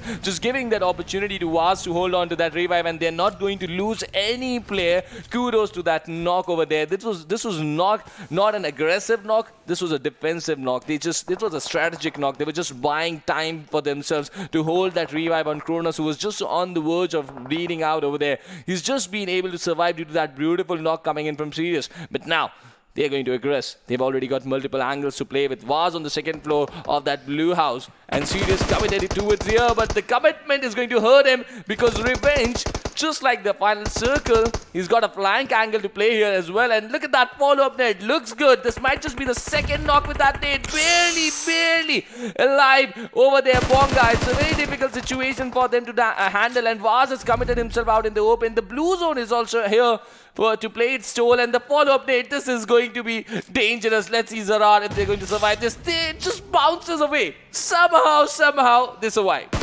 Still surviving. Baz was on a charge and a desperation move was already on there, but realizing the situation, no kill has been secured from the sides of UAGxTUF. That means they try to take the knock, they try to take the fight, but now is the moment that they will be making a move into the zone. They don't have really huge amount of first aid that can actually help them take the fight if they even decide to. Rather on a different tangent, it was a 4v2 fight, but still Revenge got those important knocks that really helped them go for the rotation. But on a different move, we just got to see the circle that will be making a shift in a moment. So, and before that happens, it is going to be a lot of ruckus, a lot of chaos, a lot of turmoil that we can expect, as now 4 different players from the sides of QWERTY are in a 4 different split. Onto the eastern side of El-Azhar is where Kar and Wolverines has positioned himself, and onto the right hand side it's going to be Rahman and one more player that are holding the important ridges, where we get to see El-Azhar fights can erupt at any moment, and this is one good fight, one good maneuver that can actually help QWERTY get closer and closer towards their 15 important points. Well, if they're going to execute this 2-2 split on that distance, it's going to be some ballsy move coming in from them. No, but let's see. Yeah, they're already moving, regrouping, and they're just waiting for the circle to shape up, right? They've got information from different ridges around the city of El-Azhar, and now they know that there's no team inside El-Azhar as well, so they've just kept their options open, and now they're going to make their move. So they're just going to move towards where Rahman and Voltrix are right now. But the problem for that is all those teams coming in from the northern side, they are not going to move towards the city of El-Azhar. So that is going to be the passageway. They're just inside the way for at least 3 to 4 teams. So either it's a high fragging game for QWERTY, or they might just go down. So they got to decide if they want to stay at that position or move a little bit towards the center half of the circle.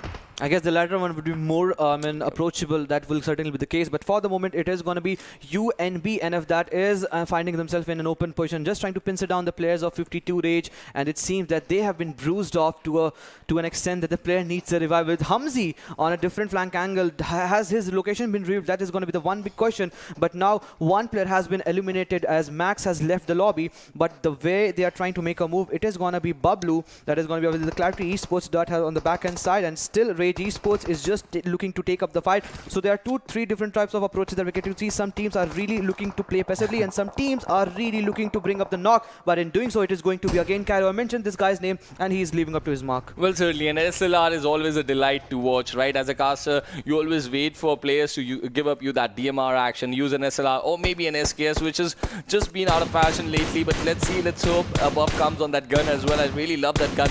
But now we see these actions coming in from this SLR right now, and this is a 6-6 scope. He's just taking random shots with that.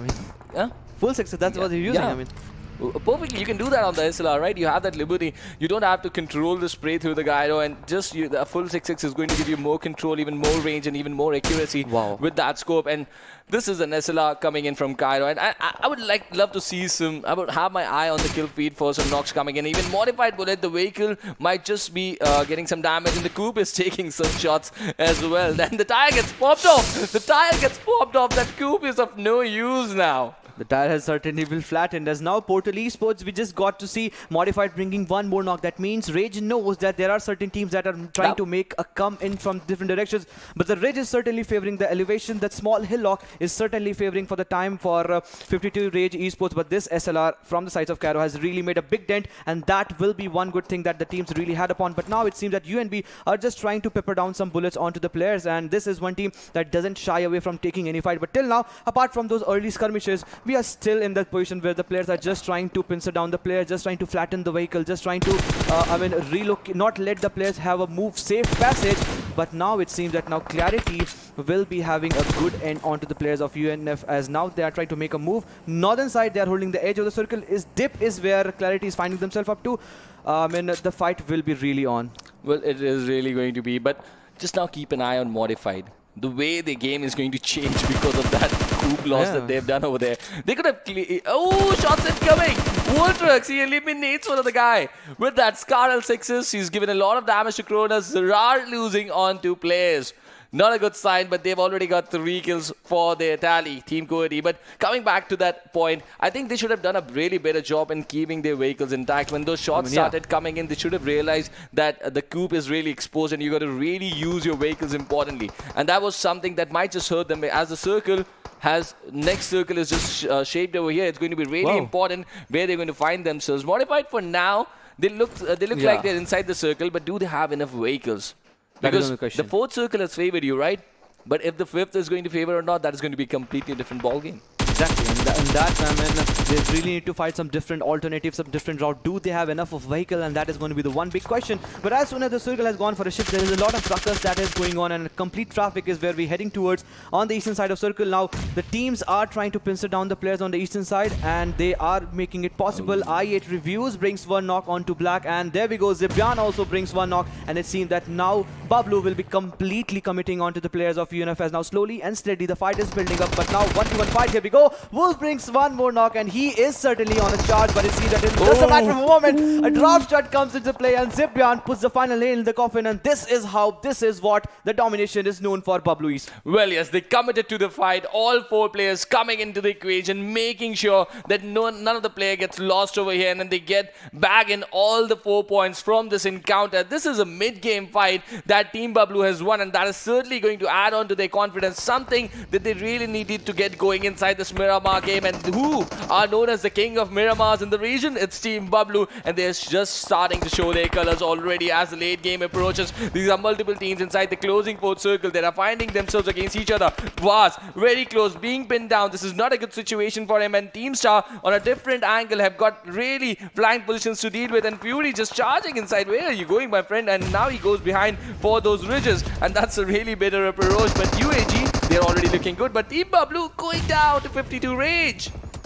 2 teams actually pinned them down. It was not an easy task. That the moment they tried to make a rotation, it seemed that they eliminated the 4 players from different directions, but it seemed that it was just not enough for them as they're now trying to make a rotation and have been pincered down. But Team Star, as we move towards to see all those visuals coming in, there are a lot of exchange of grenades and utilities and still smokes, and that brings one more knock as now Edgar's bring one knock. So now Edgar is also one of the players we saw in the semi-finals with the highest amount of kill, 35, and he is living up to the expectation as now Team Star is being completely pincered down. It is going to be Anonymous on a completely different tangent, Loser on a completely different tangent, but no, Loser again falls down. That leaves one solo player standing from the sides of Team Star, and that is going to be Anonymous. It's seen the Anonymous location is still anonymous to UAG, else he could have been brought down, but it's just going to be a matter of seconds because they are just hunting them down. UAGxTUF is completely on a berserk mode, but on a different tangent. Again, one more player falls down, and this was a moment where you just said, Bablu owns the Miramar, but certainly they are perishing like 9 pins.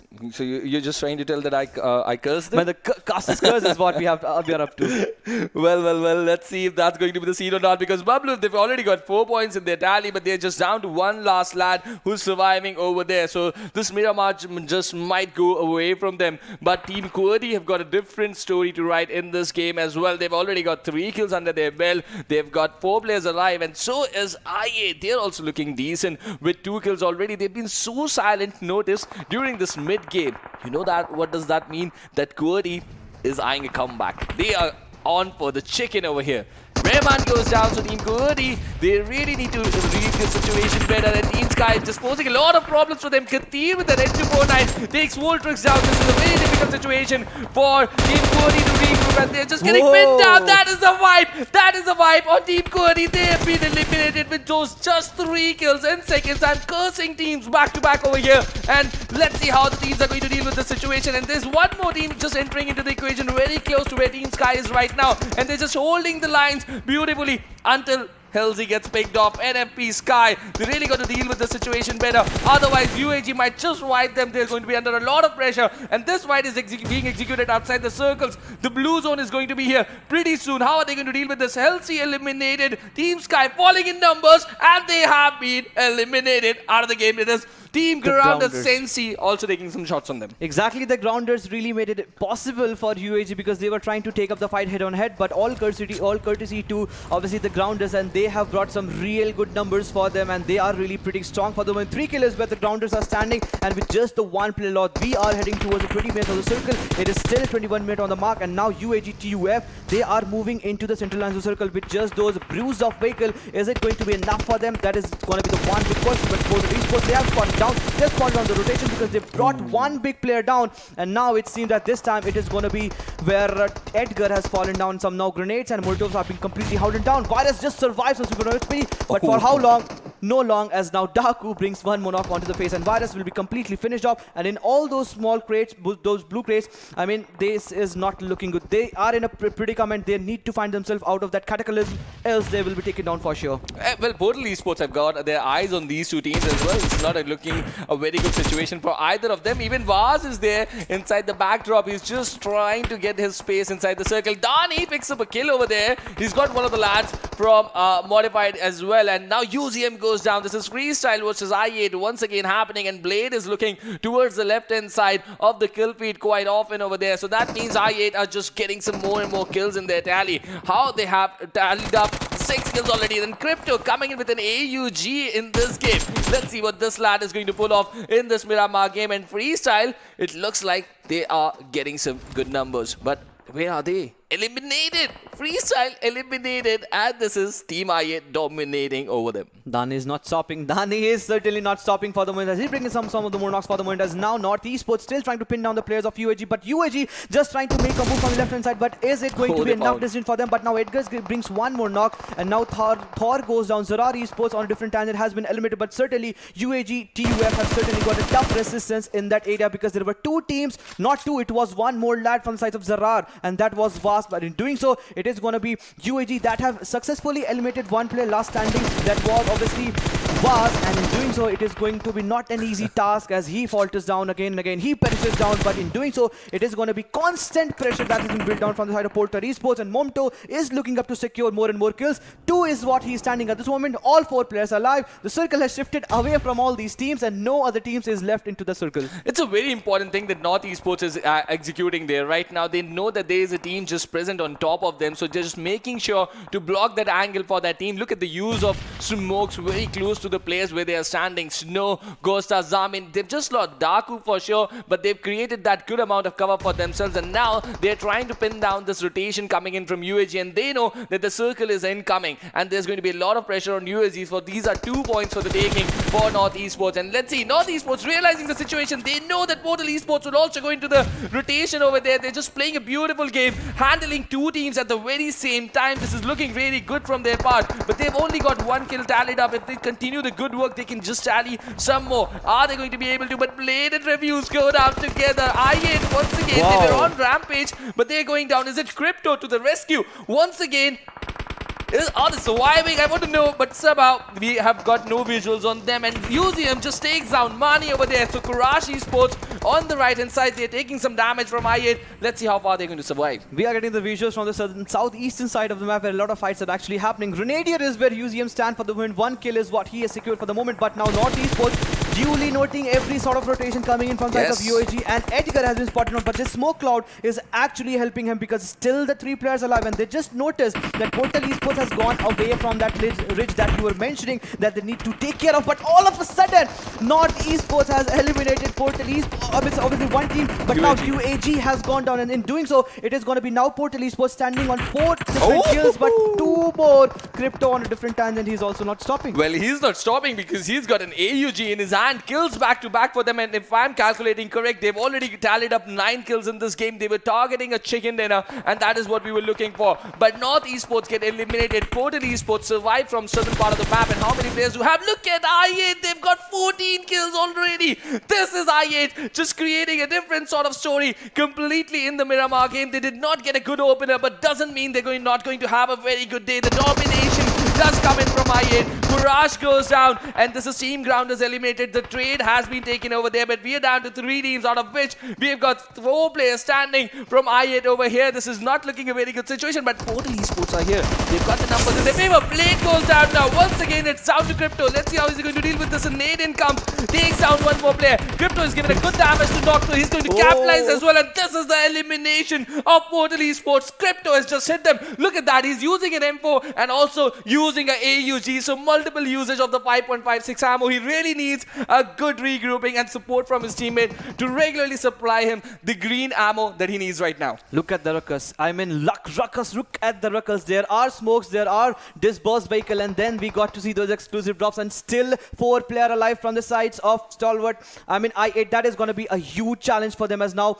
QE, that is obviously going to be Quraysh Esports. They have a good chance. The analytics show that they have 45% chance, and certainly I8 is getting a lot of numbers advantage. 19 kill is where I8 stands at his own trade on a charge, brings one more knock, and it looks so easy as a 5. They are making it so easy. UZM also on a charge, 3 kill is what, and will get secured with that one more knock, one more kill. They are Wow, domination, I8, what a domination coming in from them. Tally that is a 21 kill chicken dinner, if my maths is correct. They were 14 before they hit Portal, and they got 3 more after that.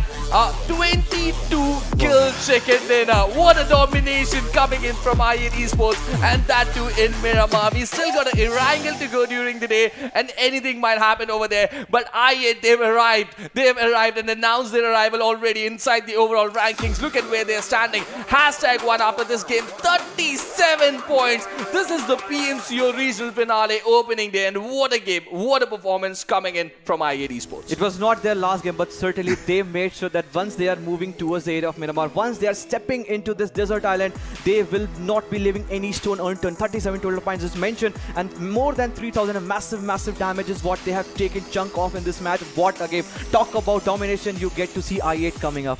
Well, certainly. It was Team Bablu who just sort of shined during the Erangel game, where I8 generally does, but it was Team I8 that just dethroned of the Kings of Miramar completely, and they just took the Miramar map. And now MVP for this game, Reviews. It's not Crypto. He was not for the rescue. It was Reviews who was doing the damage. Out of the 22 kills, he's got 8. I would be really interested to see how many Crypto did get over there. But 1,000 damage coming in from Reviews. He's just been the player that I8 have not used that often inside the recent past. But what a performance coming in from him. That's a complete stats of one team. I mean, one team could have gotten not even close to. That's 8 kills, 1,039 damage, survival time of 24 minutes, and this action-packed performance, and in that doing so, just the 175 healing done.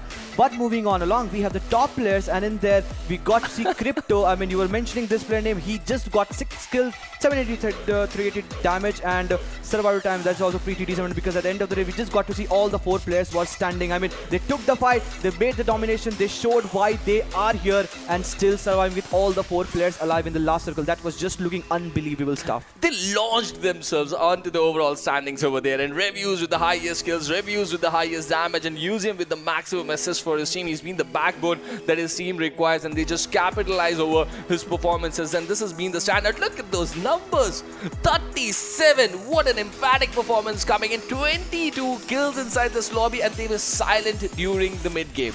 They were completely absent during the mid-game, and they show up inside the final circle and get 22 frags for themselves. What an amazing, insane performance from I8 Esports. There was not much left for teams like Portal, Quraysh and Grounders to take the kills. I mean, you have to take at least 1/3 of the lobby. There is not so much for the rest of the lobby. Portal Esports getting total of 16. I mean, not half of what I8 Esports secured in this match. 37 is what they secured, and then it was 16, the team that came into second. But certain teams did falter out. We talk about UNBxNF, but apart from them, them. Every team in this lobby got a huge amount of kills. Talk about the kills. It is QWERTY 3, it is ZARAR 2, it is 52 Rage Esports. This team was also looking impeccable in a sublime form in the early stage of the game, but as soon as they tried to make an entry, they were just pinged down. But moving on along, we have the Oppo F19 Pro moments, as we will be re-looking at all the moments that just got finished off in this match. And the action started not at the the mid stage of the game, you can still call, because the 9th minute where we've got to see ZARAR Esports that they were making a move, a charge in onto the players of EV, and then this revenge knock was certainly the X factor that brought the team to get closer towards the more placement points. But certainly he did falter down and he did perish on. But then we moved along to the more and more fights where QWERTY Esports were pinched down, and thanks to the Khatig's M249. What a performance for his team, right? And he just stood up with that M249 on those ridges, pinned down teams. But after that, they had a third-party situation to deal. UAG coming in, and some of the shots were also taken from Team Grounders lads over there as well. They got them down, and this is the moment when Team Grounders went down completely. They really survived till the end game over there. But Portal Esports, they really gave everything they had. But it was I8's game for the taking, and when this team is on a song, it's a completely different ball game that they produce. Look at that, 3,140 damage for a team. What numbers are they commanding? And if this team, if they just go on a mission that they're going to dominate every single game, I don't think there is a force that can stop them in this region.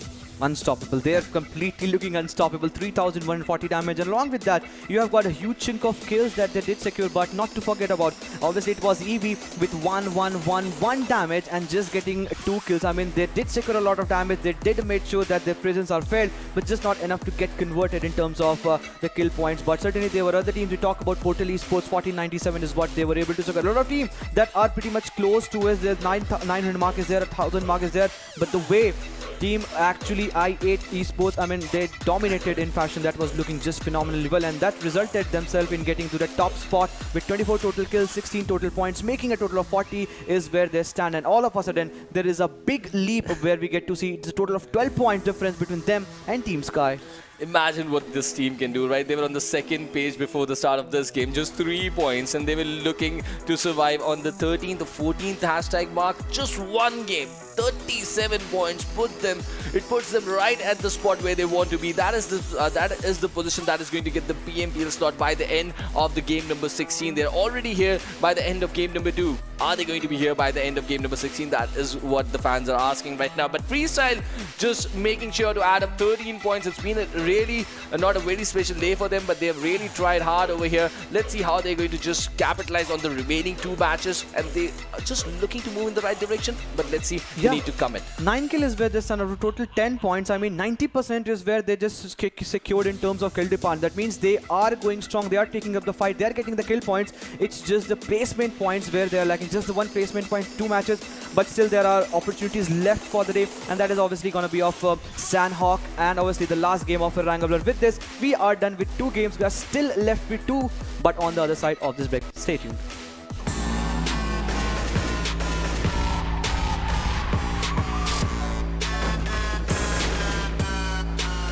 Here we go now.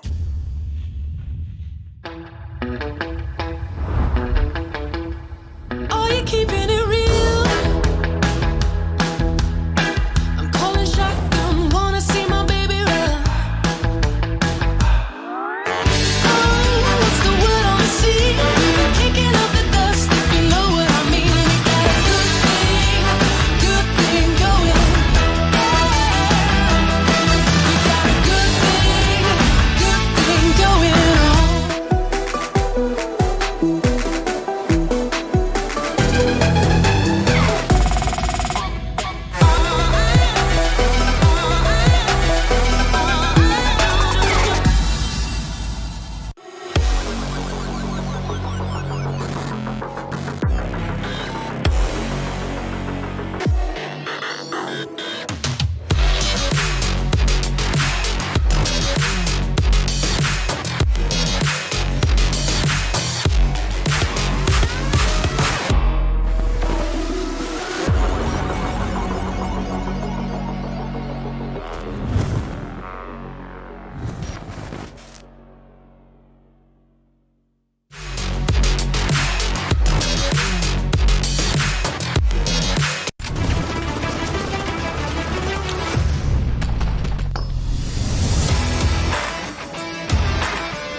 Hello and welcome back once again to PUBG Mobile Club Open. This is of course the region finals that we are in. I have taken over Trooper and we are going to be now taking you through, of course, along with Ankit, going to be taking you through with the remaining two games. It is a big thanks to Oppo F19 Pro for, of course, making it all happen. Hashtag book up your fun. Now, talking about the fun, talking about the excitement, it is off to a perfect exhilarating ride because you talk about the first game, Ankit, I mean, it was Team Sky, and then talk about the second game where it was I8 and completely obliterating the lobby, right? 22 kills? Exactly, I mean, yep.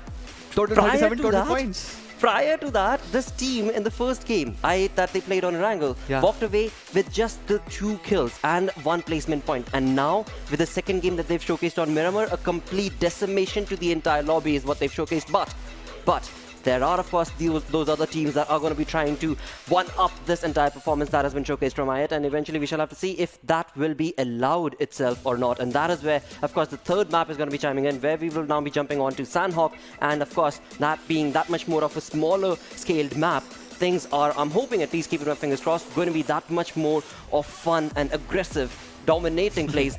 Not only from one individual team, but all of them combined together, hopefully. But in all of that, what team would you want to keep your eyes towards? I mean, QWERTY, right off the go. QWERTY, they were looking absolutely berserk in this last match itself. It was just a rotation in the 2-game itself where they were just pinned down. But one more team, I mean, Clarity, Bablu. This was also a team that really had a good game in the game of Erangel, where the player was surviving. Remember Zibran bringing that last important knock against NFP Sky, then just faltering down against Kainik, and then it was an all-easy affair for NFP Sky to get in that 1v1 fight against Modified. But that was certainly the gone case, the past. But certainly this is going to be the Sanhok. I guess any of these two might be making a comeback.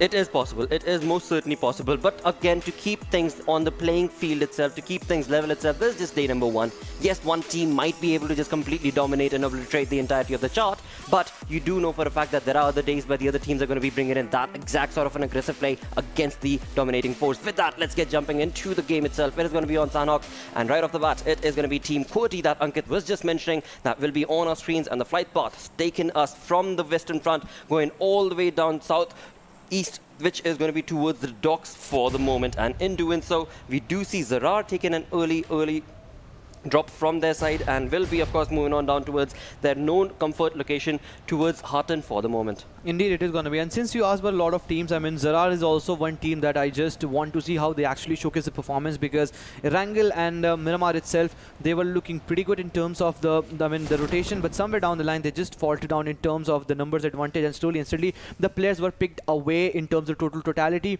And for the moment, it is also going to be Team Star that I'll really have my eyes set upon, because in the last 2 games, they really didn't have any sort of influential gameplay. And now this is the game of Sanhok. I mean, you just cannot expect any team to perform any better. Any team can actually, at the end of the day, evolve out of all the blues that they're stuck into, and Team Star can be just one thing. If the circle actually favors them, circle is still not formed. That means I really want to see if the circle might be favoring the customary thing, the Camp Bravo Island, and taking some chunk of Camp Alpha and Charlie into its way, and then we might get to see all those things coming up. But for the moment, Freestyle is one team that is finding themselves onto the southern side, Kampong to dock towards the area of cave, where the 4 plates in a complete different split strategies, with the black holding those important compounds. But it seems that Paradise Resort is the hotbed of contestation, as now NFP Sky Esports has given a straight challenge onto the face of 52x Rage. Absolutely have, and in doing so, they are going to be finding themselves in a bit of a tricky affair against this team of 52x Rage, because eventually when it comes down to the placement that 52x Rage players have found themselves, they are looking very much in control.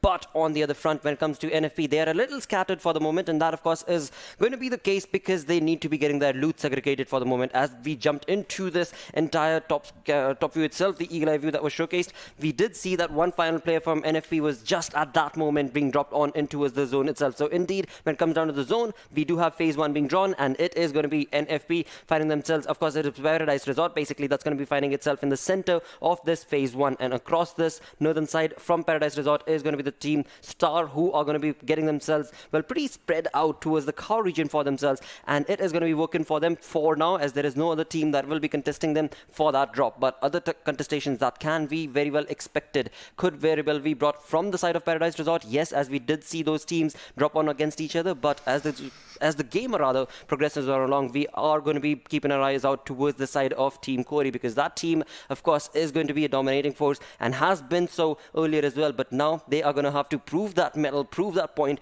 to the entirety of the lobby, and right across them is going to be the team that they can very well take a fight against if the information is given away. For now, of course, it is not going to be the case, but it is, of course, a decent start for all of these teams, because eventually when you talk about the other teams that are part of the entirety of the lobby, we do see them looking absolutely comfortable in towards their drop locations as well. And for now, there is absolutely no contestation that can be anticipated from any of these teams. But that is only a matter of time, just a few more moments. And in that first early contestation that we were anticipating between, of course, NFVXSky and 52 Rage, it has turned into a completely different affair where 52X Rage have left Paradise Resort all to the opponent team. And in doing so, they can very well be caught off guard. That is going to be from the side of 52X Rage, but we shall have to see if that will be the case or not.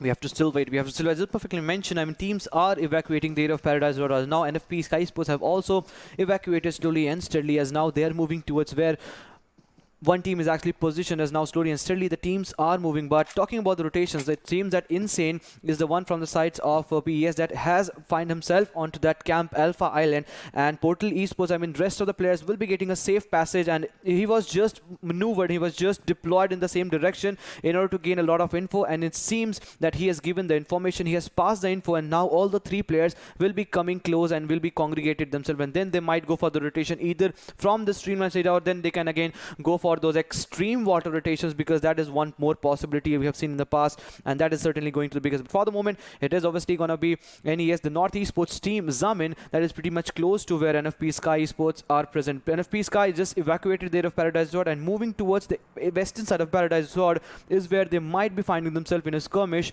where North Esports Zamin is actually there, and it seems that onto the same vicinity the players might be there in the back end side, but I'm still not able to spot any other player from the side of North Esports, and this might be just one jitter thing that Zamin needs to take care of. But on different tangent, it is going to be Team QWERTY up against the teams of UNB. Well, what a play this has turned out to be, where we were talking about Team QWERTY is a team to keep an eye out for, and that is exactly where we move on down towards, where they do have a perfectly set up flank that can very well work in their favor. But what sort of a playstyle is UNB going to be bringing to the table? They are maybe going to be predicted to get into a fight right here, but of course, talking about Team QWERTY, we just saw the flank that they've created, where they are part of the compound, as well as Wolverine being outside, going to be giving in a lot of information to his teammates, and that is something that Khan is on top of as well, and this is where UNB can be very well caught off guard. We just saw UNB making that right flank, but now they seem to have gone against their own decision and have fallen back to the same way they moved into the arena. Along with that, we do have our first knock being brought on along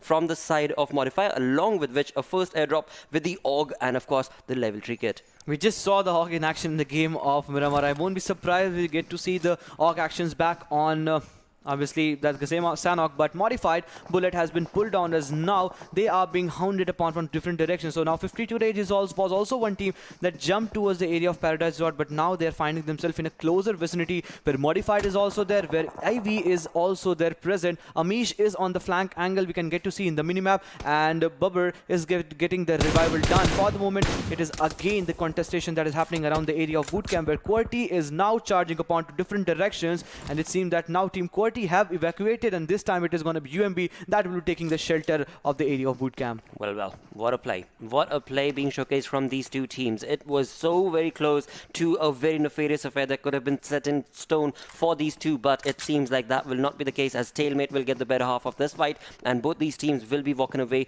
without taking in a single knock or a bullet against each other. On the other front, talk about UNB, they are still going to be getting themselves pretty set up with the loot parade that they're going to be on, and that is going to be working in this team's favor. Absolutely no two ways about it. But rather, let me take my words back, because it does seem like when it comes down to the player of UNB, it is going to be Max, who has gotten a little bit of damage on himself, but eventually, of course, he should be able to get that perfectly segregated and sorted. Rather, he should do it quick, because you do not want to be moving on along with this sort of a deadly lobby with just 40% of your health on you. And you should certainly get that set up all the way up to 100%, along with a little bit of course, utilities on top of you. And that is what this team is trying to get their hands on upon. But in doing so, they have given away information to the opponent team, and that opponent team can just be waiting for the perfect moment to pounce on upon and just completely get this kill and the point for themselves. But for now, it is going to be UNB left untouched, and they are going to be absolutely working to get their perfect position for them. On the other front, talk about water rotations from the side of Portal Esports. They were on towards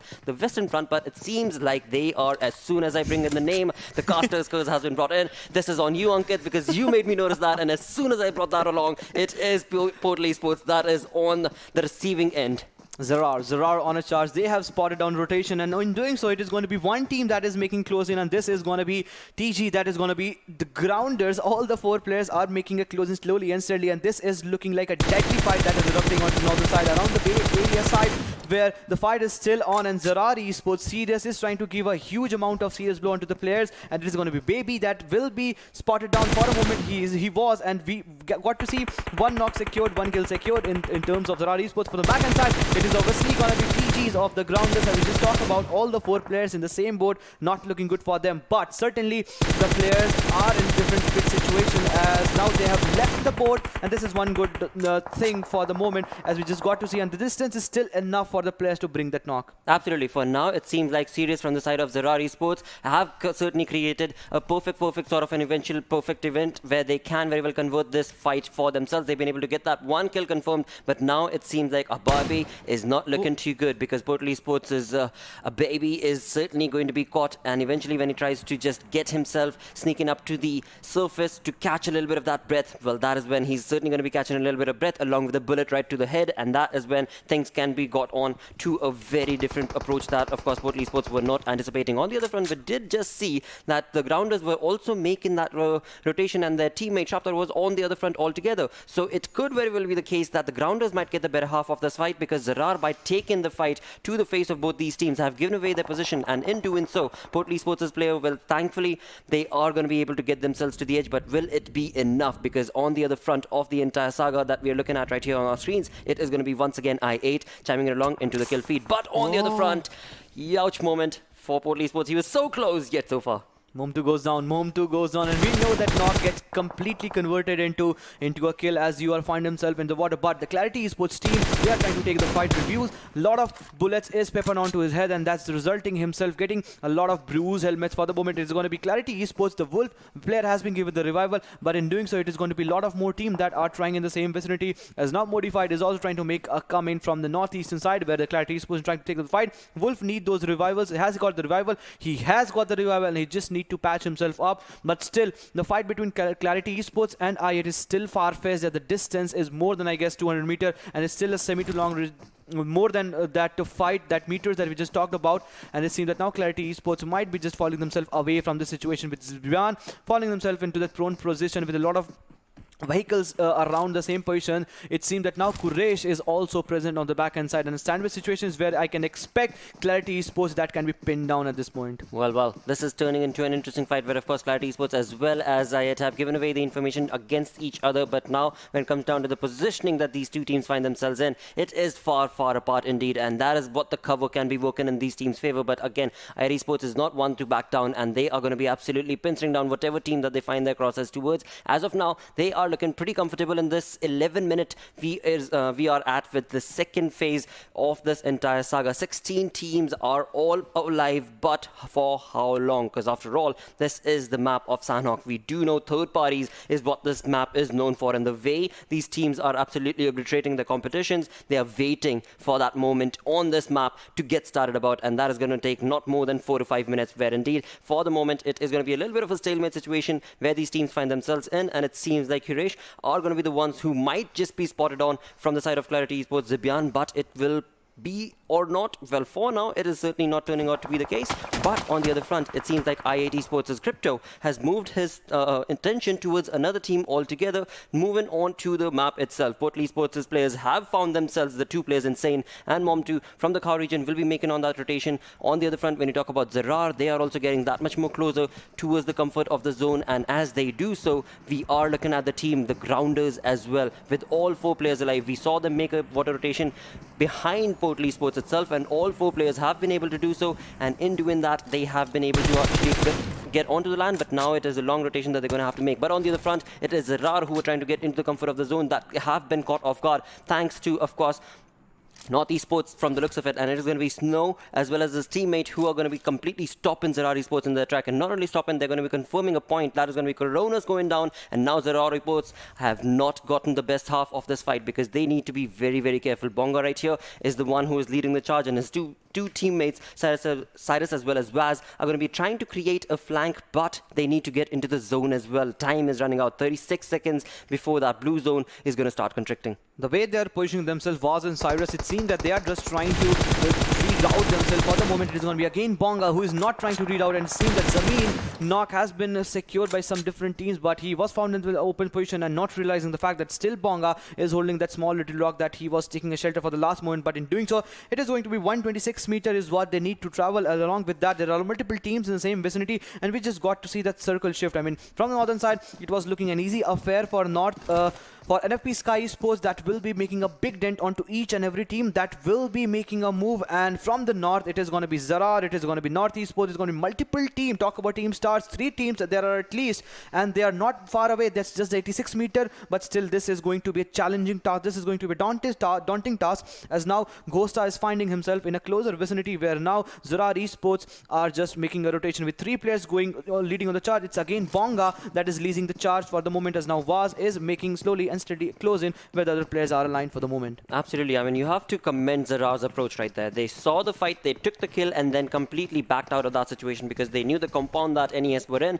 would certainly favor them in that fight, and that is something that ZARAR were not wanting to take a bet upon, because again, they were about 100 plus meters away from the center of the zone and they wanted to get into the comfort, and that is what this team has been working towards. And in doing so, it seems like they will be allowed to get into the comfort, but for how long? Because as soon as they do so, there has to be another team that will be able to retaliate. But talk about Bonga and his positioning. I mean, he is waiting. If at all there is a team that's going to be third partying ZARAR's rotation, Bonga will be there to give that cover fire and absolutely pincer down the movement of their opponent team on the other front.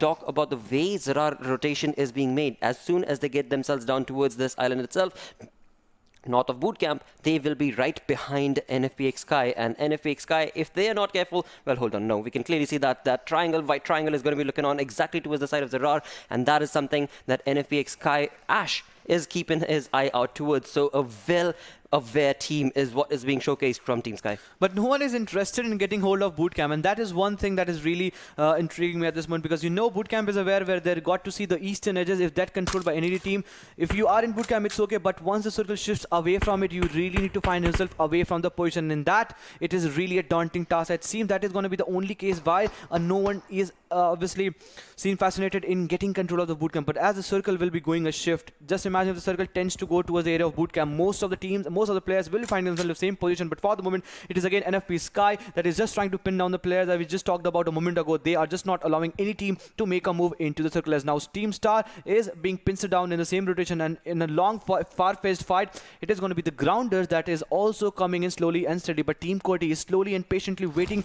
every sort of rotation, every sort of sound cues that NFPX Sports are giving. For the moment, it is also going to be Team QWERTY's challenge to make a move, and now it seems that Bootcamp might be under contestation. Well, it certainly seems to be the case where these teams are slowly moving on along, and that is going to be Khan, who has been caught off guard out in the open. This is not looking good because their teammate has been brought down. It is none other than, of course, Ivy, who has been able to pincer down that player. Of course, he was trying to get the best half of the circle itself, but that seems to have backfired for the side of Team QWERTY, and in doing so, of course, Ivy get the better half of that fight and will be able to hopefully convert that kill as well. Of course, right now we do see Khan is alive. His team is going to be trying to make that rotation to give him that survival, but the kill feed is going absolutely crazy. We do have so many teams taking on the fight. The Raw top in North Esports is positioning. We see the Grounders absolutely decimating the players of Star, bringing in 2 kills confirmed for themselves, and they are still not yet done because the kill has not been confirmed, and he's going to be pushing on along with his teammate to completely pincer down the rotation and the movement from the side of the Team Star, and that is just a perfect annihilation. But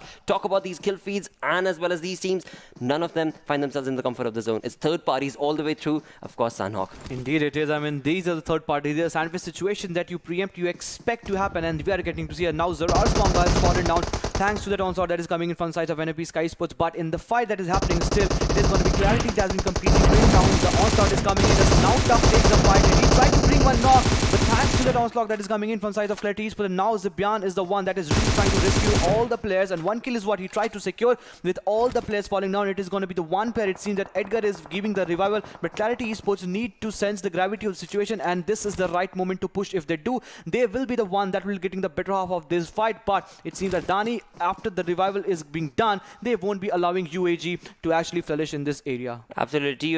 TUF not looking too good right there, but of course Thor trying to get that revival revival onto his teammate, but will that be allowed? Because it is going to be Clarity, Zabian, as well as his teammates who are just completely going to be pinstring down these two players. And PU is not looking on to a better half of this virus. Not going down, of course, with his that teammate also being brought on down.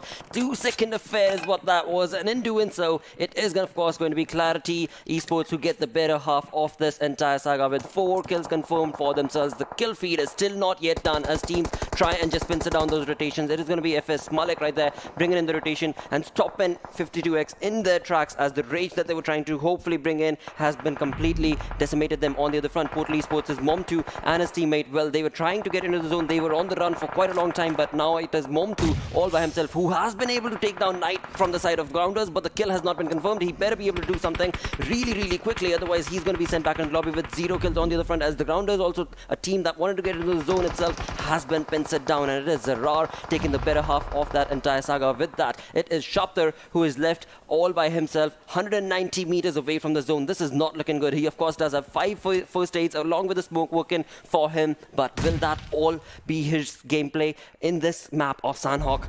Ouch moment once again being showcased for so many of these teams, as we can clearly see from the side of Portal Esports to the Grounders to 52X Rays to ZARAR as well as Sky.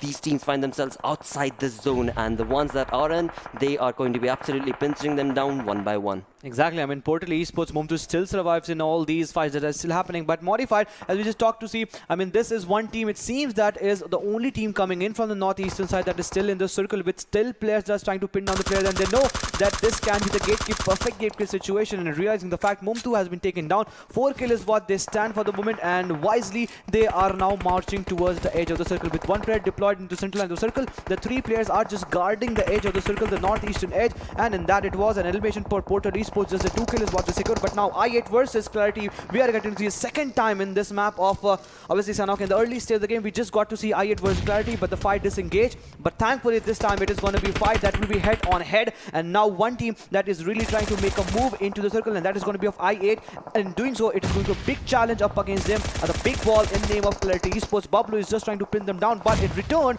it is going to be Zabian that has faltered down. More and more players are falling down. There's now Reviews has also fallen down. Uzium is getting the revival, and it is not an easy affair for I8 to make a move into zone. Till now, they have been completely outplayed by Clarity Esports. They most certainly have. It is only going to be Crypto from the side of that team that is of course trying to give that revival one by one, but will that be enough? Because it is not looking good for the side, because Clarity are absolutely trying to pincer down this team, but as they do so, will it be enough? Right now, we do see Crypto trying to make that rotation, and he is being pincered down as well. He has been locked down to just 10% of his HP, and as he tries to get away in the comfort of the zone, he will not be able to do so because Wolf was waiting right there, and with that, it is just the annihilating play that Clarity Esports were waiting for. 6 kills to this team. Absolute domination mode is what they have showcased, but along with that, 6 teams also remain in that Modified as part of this saga with 8 kills confirmed for themselves. They've got 3, well, as soon as I say that, one of their players, Modified, has been knocked, but certainly a kill has not been confirmed. My tongue is evil today. For the moment, it is going to be Clarity Esports that are on a charge making a move, but for the moment, it is ZARAR Esports. So all of a sudden, in a whisker, a lottery has been eliminated, and we're just left down to 13 players, and 5 people have been doing so.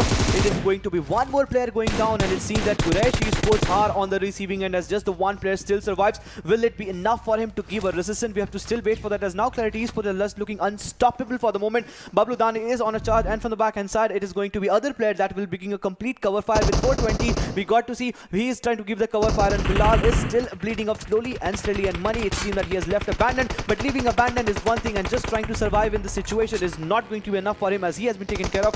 9 kill is where Clarity Esports stands for the moment, but all of a sudden UNB 7 kill is where they're standing, and the moment Clarity Esports needed to make a move into the circle, it was UNB. They were just waiting in the small little hut with the 2-1-1 split, 2 players in central line circle, 1-1 player each deployed on the edge of the circle, on the eastern western side of the circle.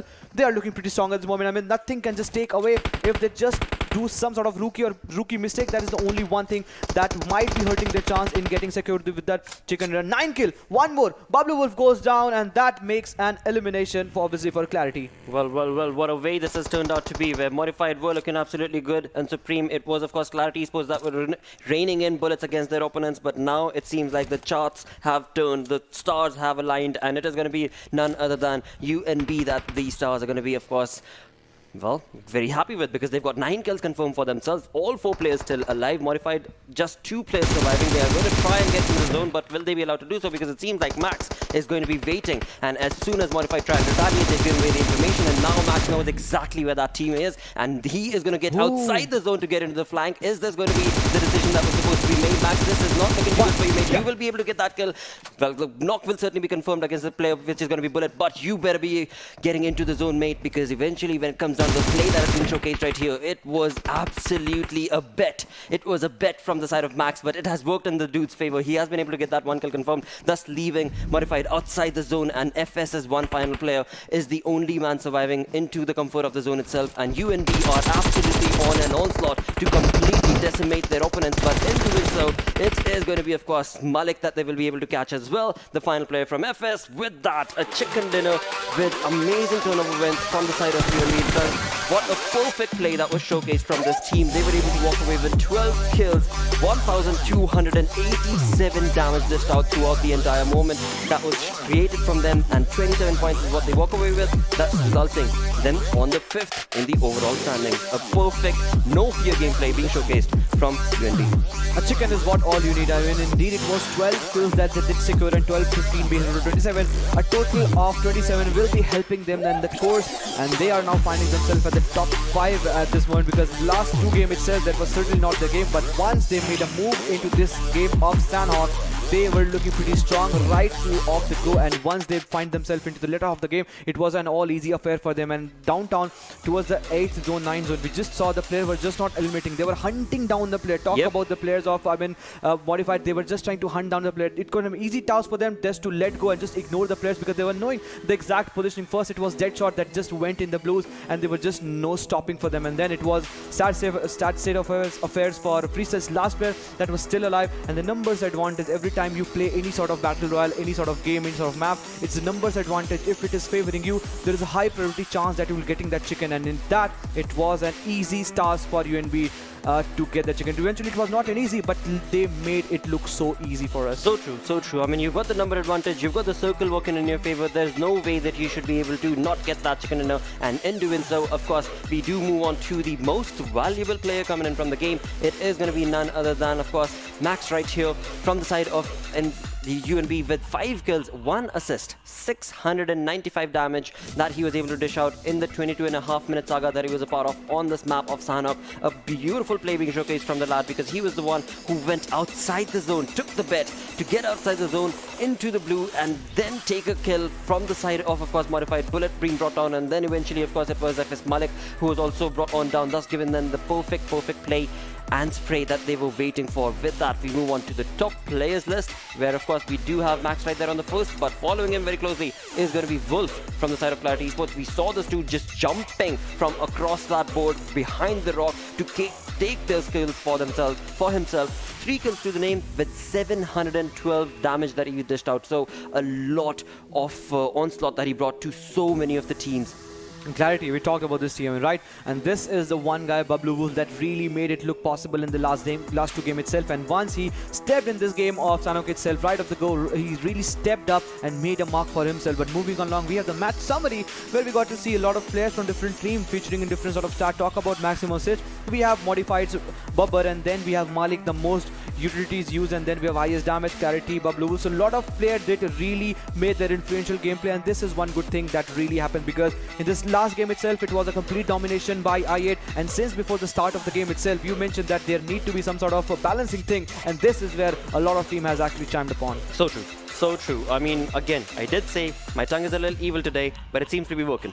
It seems to be working. It is not certainly working in terms of the teams that I do end up pointing out that absolutely at the same point do end up getting pincered down. But what a play this has been. Talk about the kill department. It has been absolutely phenomenal, with Modified walking away with 9 kills, QWERTY Esports walking on away with 9 kills.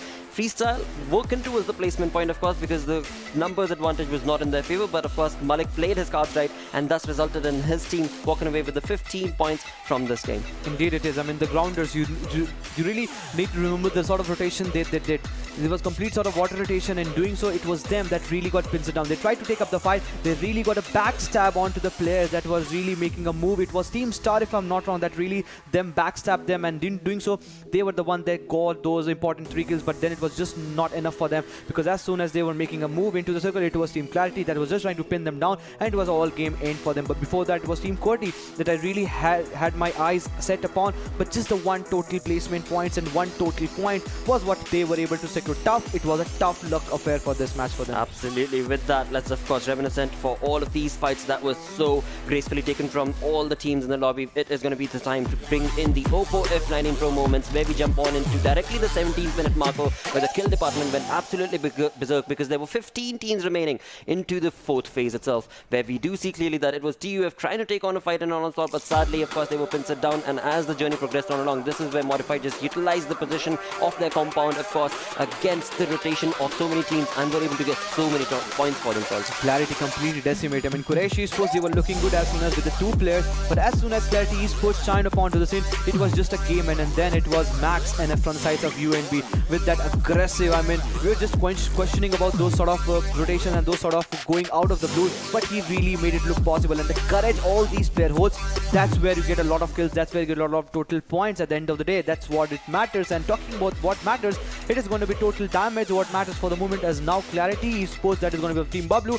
19-12 is what they were able to secure with a total of 9 kills, and on different tangent, on a contrary, 12 kills with just 1287 damage. So kill conversion was certainly favoring UNB. Absolutely were, and in that they did take the better half of the fight, as they were able to convert those damages into the points themselves in the name of kill itself. But as we move on down through the chart, we are not, of course, being greeted by the teams. We are now being greeted by the teams who did not play so well. We've got TUF right there on the second last with only 383 damage that they were able to bring in, which is decent, but no kill. That of course means that you did not get a lot of points, and in doing so, we now move on to the overall ranking, where we do have Modified finding themselves, of course, on the top of the leaderboard with 45 total points to this team. I8 right below them with 42, and then there is a little bit of a difference, not a lot, just a little bit, where Clarity finds themselves on the 3rd without a chicken dinner, but 37 points. No QWERTY in 1-8. That means they are lacking in some sort of placement points and kill points, but still 1 game left. Before that,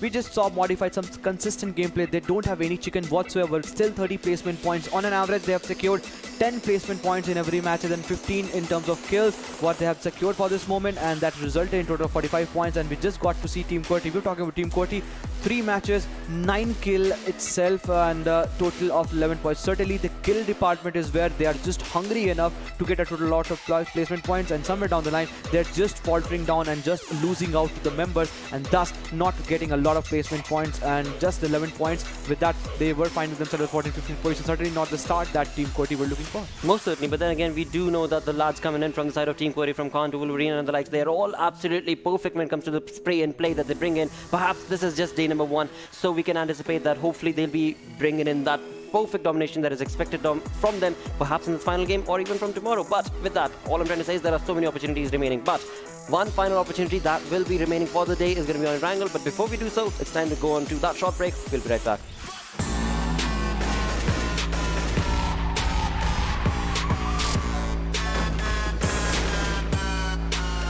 Here we go now.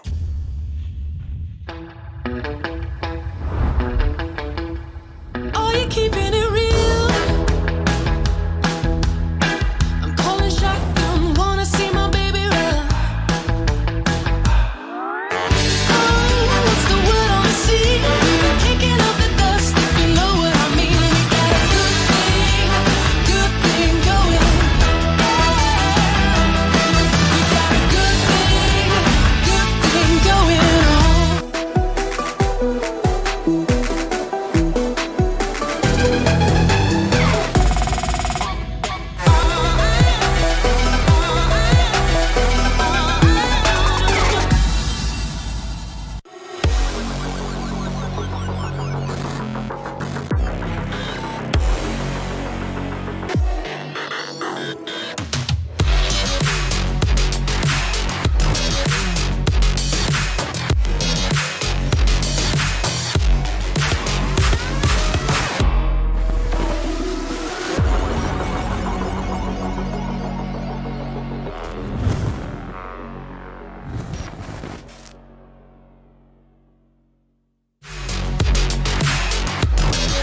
Hello and welcome to PUBG Mobile Club Open. This is the regional finals day number 1 in the Pakistan region, of course, where we are going to be jumping into the final game of the day on Erangel, of course. And without further ado, let's jump right in with the flight path that's going to be on our screens any minute now. And we will be brought on with the Erangel map, which will hopefully showcase which side is this going to start off. And right off the bat, it is the military base where we're starting off things from all the way northwest towards Georgia Pole, which is going to be perfectly helping out so many of these teams. I mean, right off the bat, when the day started off, it was I-8 that found themselves on the military base. We shall have to see what sort of a play will be created from the other teams as we bring in this entire saga on this final game for the day. IV2 going towards the area of Novorupnoy in the first game of Erangel itself. We just saw two teams finding themselves in the closer proximity, and then there was some sort of circle shift. I8 taking that Novorupnoy bridge and just waiting IP to pass by, and then they made a rotation.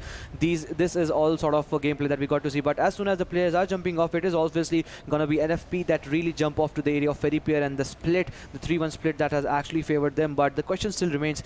The last game itself was some sort of eastern shift where we got to see the circle finishing towards the area between Rozok and Yasnaya. The question still remains, what sort of curveball, what sort of notorious shift of the circle we will be getting to see, as now slowly and steadily everyone is jumping around. Last time it was no sort of contestation between the Milta and the farm area. This time itself the flight path really didn't favor the team to go towards the area of Lipovka, and last time it was QWERTY that was finding themselves in the early sort of skirmish, and then they just found all those vehicles spawned on this area and they went towards the area of Lipovka. But now since the circle has formed and they are still airborne, will they be going towards the area of Lipovka? That is going to be a big question, because still now what we have seen in the past, they love to go towards the area of Lipovka, and this is a safe haven for them. But since the circle is completely dominating the southern part, this might end towards that military bridge or onto the ferry pier areas, or maybe towards the area of military base. There are a lot of, I mean, opportunities. I will just talk about that, but Zarki is where Quraysh Esports is finding themselves, and this is going to be long pursuit for them to make a move into the circle.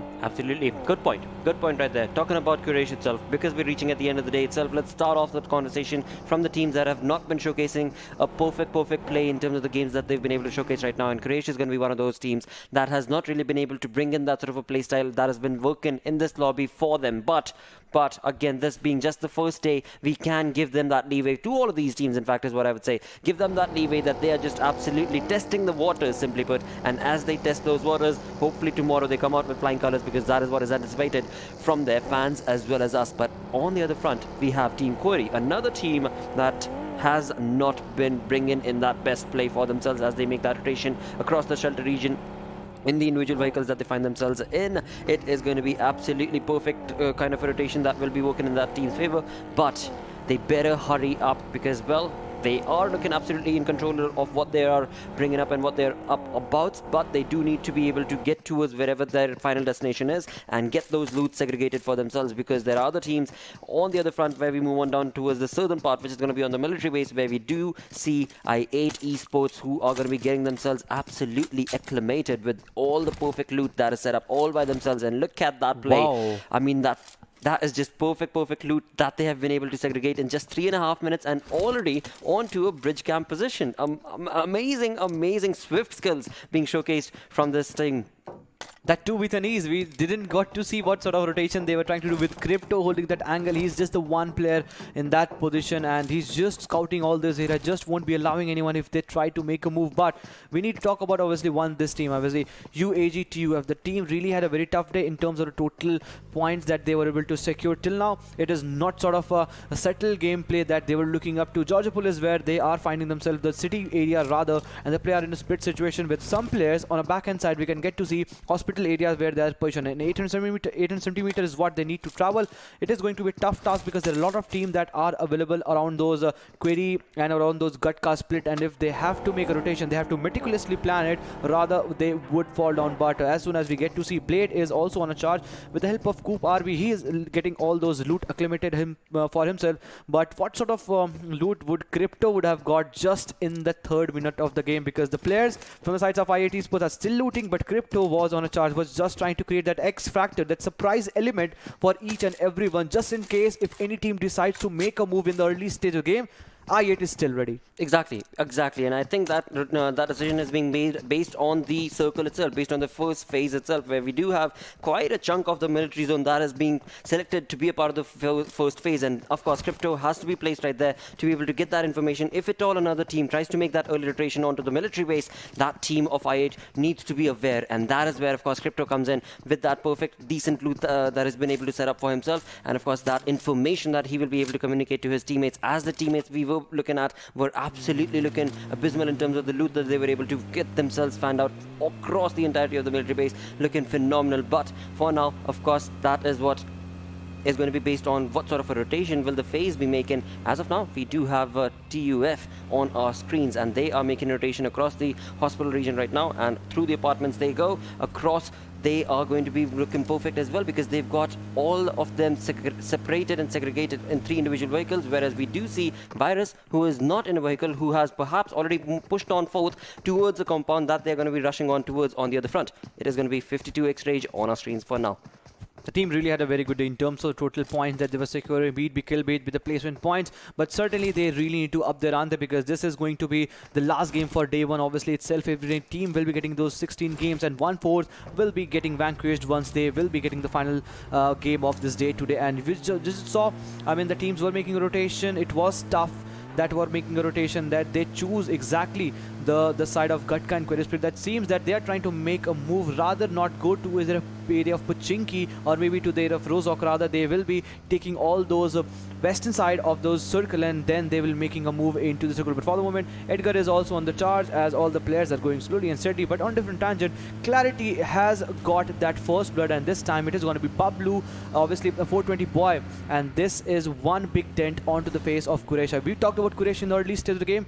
they are there, but certainly on the receiving end. They most certainly are, with 2,000, almost 500 meters of rotation that this team needs to make to get into the zone itself. Not looking good. They are, of course, on towards the northwestern front of the entirety of the map, up front towards Zarki. But now, as the rotation is being made, it seems like Clarity were able to get the better half of that and were certainly chiming in with that first blood situation. But they also are on the run. They are also going to try and get themselves into the comfort of the zone. Wolf, stop. Wolf, take that glider.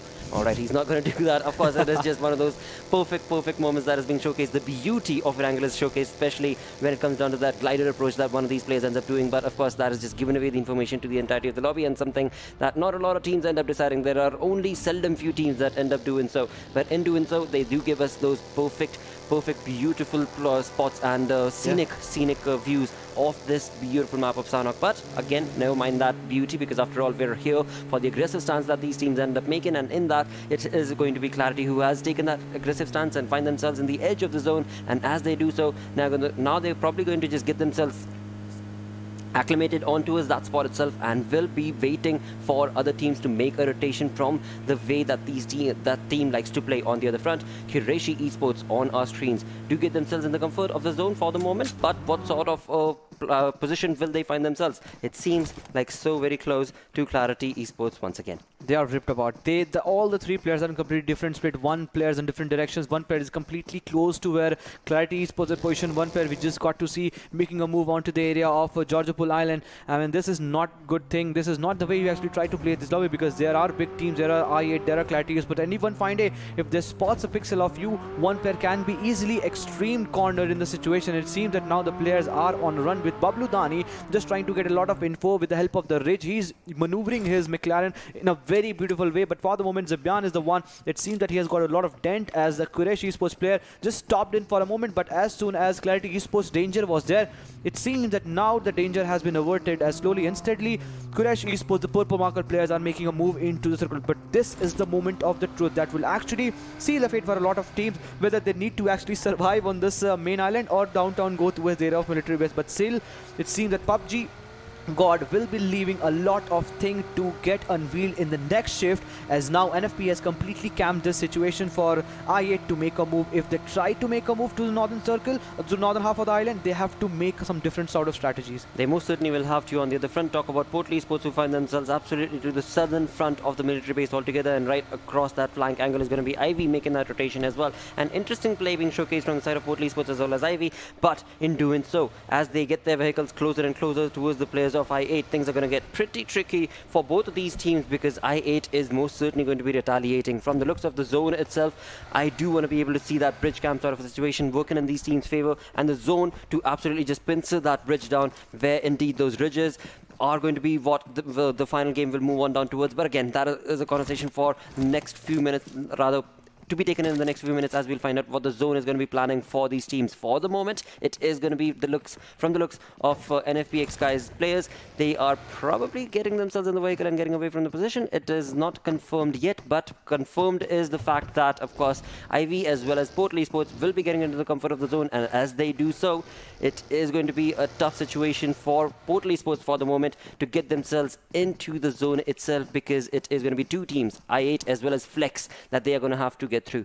Indeed, it is going to be two teams in the same vicinity, and now it is going to be the time where the last Erangel itself, which saw that I8 just let one team to make a move, but three teams already in the circle, with Nocto going for some different direction. It seemed that he might be going for different charge in approach, but you have to still wait for the situation, as now Portal Esports, they made a rotation and they were just happy until and unless the circle just went for the shift that still hinged that the circle might go towards the area of the northern island. But still we are heading towards a fight where Quraysh are up aligned to the players, where ZARAR Esports are playing in the same vicinity with three players still alive. Bilal and Money and all other players that are still left in the lobby for themselves are just trying to take the fight. But UAG, it seems that Virus is getting a lot of info from that ridge that he is trying to take the control of, and Bonga, his location has been revealed. We just got to see a lot of bullets have been papered onto him, and that's realizing the fact the players are just saving their vehicles in a different position where the bullets cannot reach them. Absolutely. For now, ZARAR is certainly going to be trying to get this compound working in their favor. Now, not only there's their vehicles as well, because they do know that those vehicles are going to be so very crucial when the zone moves away from them and they have to make that rotation.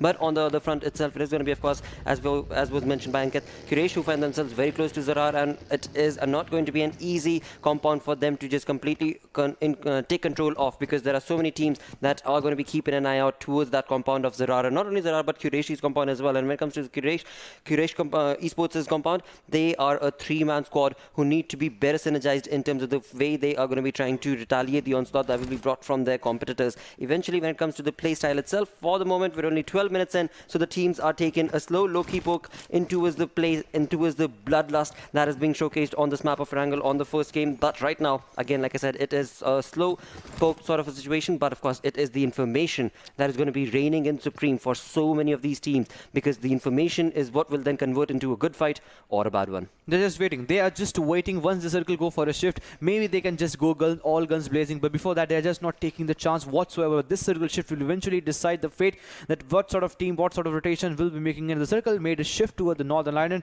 where a lot of teams was actually preempting, but still a congestion is there onto the end of this military base island that connects it to that northern island. We are still getting to see NFP Sky, but now Sky are on a roll, Sky are on a move, and now I8 is going to be the one that will be making a move. But it seems that it is going to be obviously QWERTY that will be getting a better half of all these circles, because they are having control of all those small little compounds and those ridges that they can play for the moment. And in the closer vicinity, it is obviously going to be North Esports. There's still every and each team left in this lobby, just the one player that was taken away, and sadly that was Dubai from the side of Quraysh Esports. Absolutely, that was the initial few moments of the game itself where it was Clarity who got the better half of that fight. But now, as of course ZARAR we saw make that rotation, Quraysh Esports tried their level best to bring in a knock, bring in a point, bring in a kill, but that was not allowed from the side of ZARAR Esports, as they just completely got into their vehicles as quickly as possible and moved on into the zone itself. But now we see there are so many teams in the comfort of the zone. We do see NFP Sky who have made that rotation as soon as they saw the circle shift, and in doing so, it is going to be of course Team QWERTY that we fall back upon,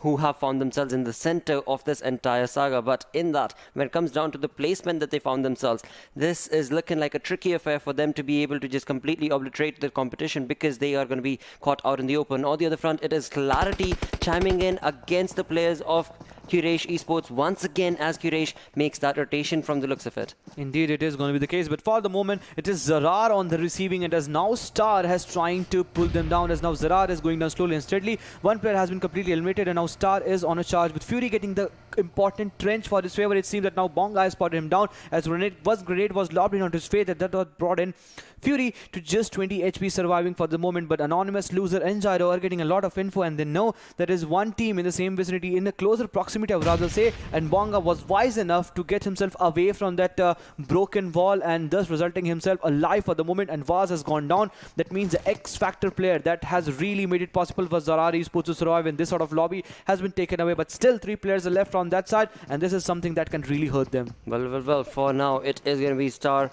who have been able to get their teammate on towards the decent looking health for now, and again they have all 4 players surviving. But when it comes to the vicinity that these teams find themselves in, it is being contested from so many teams. Out in the open, it is of course going to be Team QWERTY. On towards the other flank, it is going to be ZARAR, and now we also see from the south Quraysh have moved in to Quraysh Esports have moved in to take on the compound for themselves as well. So quite a lot of fights that we can expect from this Pochanki region. But will this be the final moment where the circle will be jumping in towards, or will the circle be pushing these teams to get away from this urban area that they find themselves in? Of course, when it comes to the urban area itself, it is looking absolutely in control for so many of these teams, because the compounds, that is going to be their cover. On the other front, it is third airdrop being dropped on, along with of course the AWM, and this is where Team QWERTY's Voltrix was trying to get himself into a decent flank angle to be able to give his team the information, but he of course has given away the information to Anonymous, and Anonymous from the side of Team Star is taken on those mini shots one by one. Has not been able to confirm them yet, but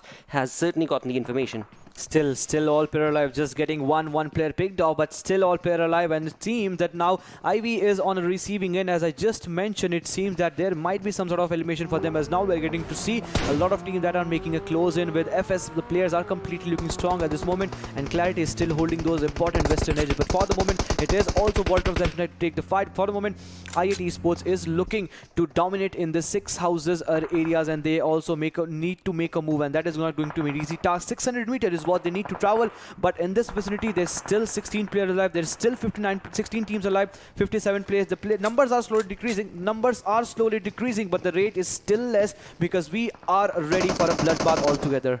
Well, that is exactly what is the case right here, and we can clearly see that 16 teams all remaining for surviving right now, but in the fourth zone is where the zone is going to be constricting and restricting these players to get into a fight. We do see Clarity chiming along, taking a player off modified, that's going to be Baror, and on the other front, it is going to be a team that is going to be Team Star completely chiming it along to get a kill confirmed for themselves, as well as they do see modified not in a decent conversation for themselves, whereas on the other front, TUF players also not looking good, where Virus is their only chance to get that revival, and it was the vehicles, their vehicles itself, that was stopping him to get into the zone, into the compound itself to get that revival. But as he gets that done, it is going to be ZARAR who will try and get the better half of that fight. An interesting showcase of absolute domination from the side of ZARAR, but it seems like they are on to a slow start itself right here. When it comes to the kill department, they are absolutely kill hungry. They're going to get the revival done. Kronos is going to be working on to get himself absolutely healed up. Bonga is the man of the hour who was absolutely able to get his teammate revived, but the two-man squad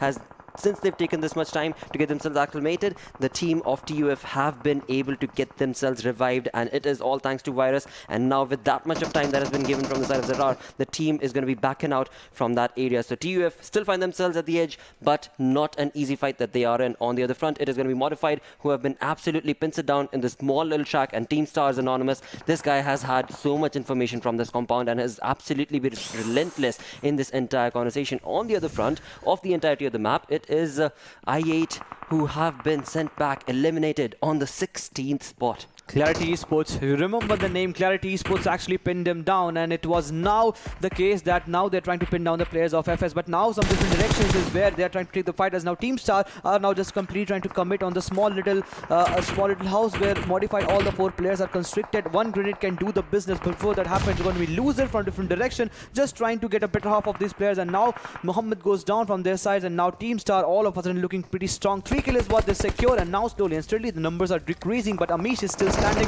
Amish was the one that brought the X factor in that 1-1 situation against NFP, and he is the one again that is living up to expectation. But in a different fight, QAG again giving a tough fight, and ZARAR is just holding themselves around those small little those things that are present in their vicinity, and the smoke cloud is also making it easy for them. But as soon as it happens, so we thought that is trying to take the players down, but it seems that he has gotten a lot of lead onto his body, and it seems that he will be taken care of. Thus the 2 players have taken 3 players down, and in that they will be getting a lot of kills, and also the players will be getting the revival. What a play. I mean, that cement block right there that ZARAR was absolutely behind and trying to take cover of has worked in their favor, where of course Bonga was the man who was able to just push on along and take care of TUF indeed, and in doing so he will also be able to give a revival to his teammate, and that is where ZARAR have gotten themselves 4 points for themselves, looking absolutely comfortable. On the other front, talk about Team Star. This team has been on our stream in the past few minutes again and again, and in doing so they have been able to retaliate against so many teams because they've got the information for them. On the other front, when you talk about the kills, it is going to be a complete different conversation for the side of Clarity, because they are sitting with all 4 members alive with 7 kills for now. And in that, when it comes to the zone is going to be constricting and moving away from this entire urban area. That is going to be Team Star that still needs to make a move. They still need to make a move. They are making a move, as now Gyro along with Fury has gone for a push, but it seems that they might be outplayed, as now Khan has found himself away from that Wizard Tower, and in doing so it is going to be him that has been pinned down. But now from different direction, it seems that now Team Star are getting a lot of shots, as now they have been pulled down, and Sky on a different tangent has fallen down as Ash leaves the lobby from the situation, and Team QWERTY is making a move onto the situation with Khan going down. Wolverine, Waltrus, Rahman, everything resides onto their shoulders. Now there is a lot of chance for Team Grounders also to make a third party situation onto this fight. What a play this is turning out to be. The zone absolutely constricting and forcing these teams to take on the fight. It is going to be NFPX Sky, Ash, who has been knocked, and of course when it comes to his teammates, they are themselves not looking too good when it comes to their placement and when it comes to their positioning in the entirety of the saga itself. It is not going to be an easy fight or an easy revival for the side of that team. But again, on the other front, when it comes to Clarity, well, this team is absolutely clear of their intent, and of course that is what they are showcasing in the kill feed, where Team QWERTY's Rahman is also being obliterated thanks to Clarity's perfect approach.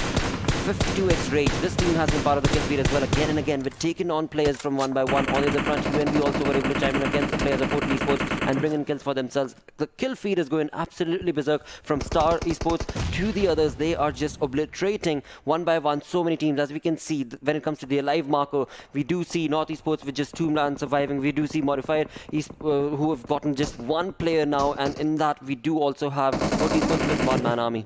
It's really tough. It's really tough to process which team is trying to get down the players from another team. But because in doing so, it is going to be 3 kills is where the players are standing. But in that, Quraysh Esports make an exit from this lobby. Team QWERTY is still on the edge of the circle. The player are not in a situation where they can actually change themselves, and that resulting them that they really to take themselves away from the situation. But Fury, they are making use of this small little wizard tower that they're finding for the moment, and they're still holding it. They're still holding it. It seems the circle has gone for a shift, but still advanting them for this moment as Team QWERTY is in a very pretty close in the proximity where the grounders, all the 3 players are alive. One grenade can do the business, but it seems that the players from the side of Team QWERTY is just positioning themselves quite enough in not order to get their locations revealed. With Voltrucks on different directions, they seem that the players are in a complete split for the moment, and that can eventually help them in terms of total placement points. We can get to see the maroon markers, Voltrucks in different directions. Wolverine holders into lines of circle. The circle has gone for a shift. That means Voltrucks is not in the circle. For now, that certainly is going to be the case. On the other front, talking about 52x Rage, they have gotten a knock on their player, but eventually will be able to get that revival confirmed for them.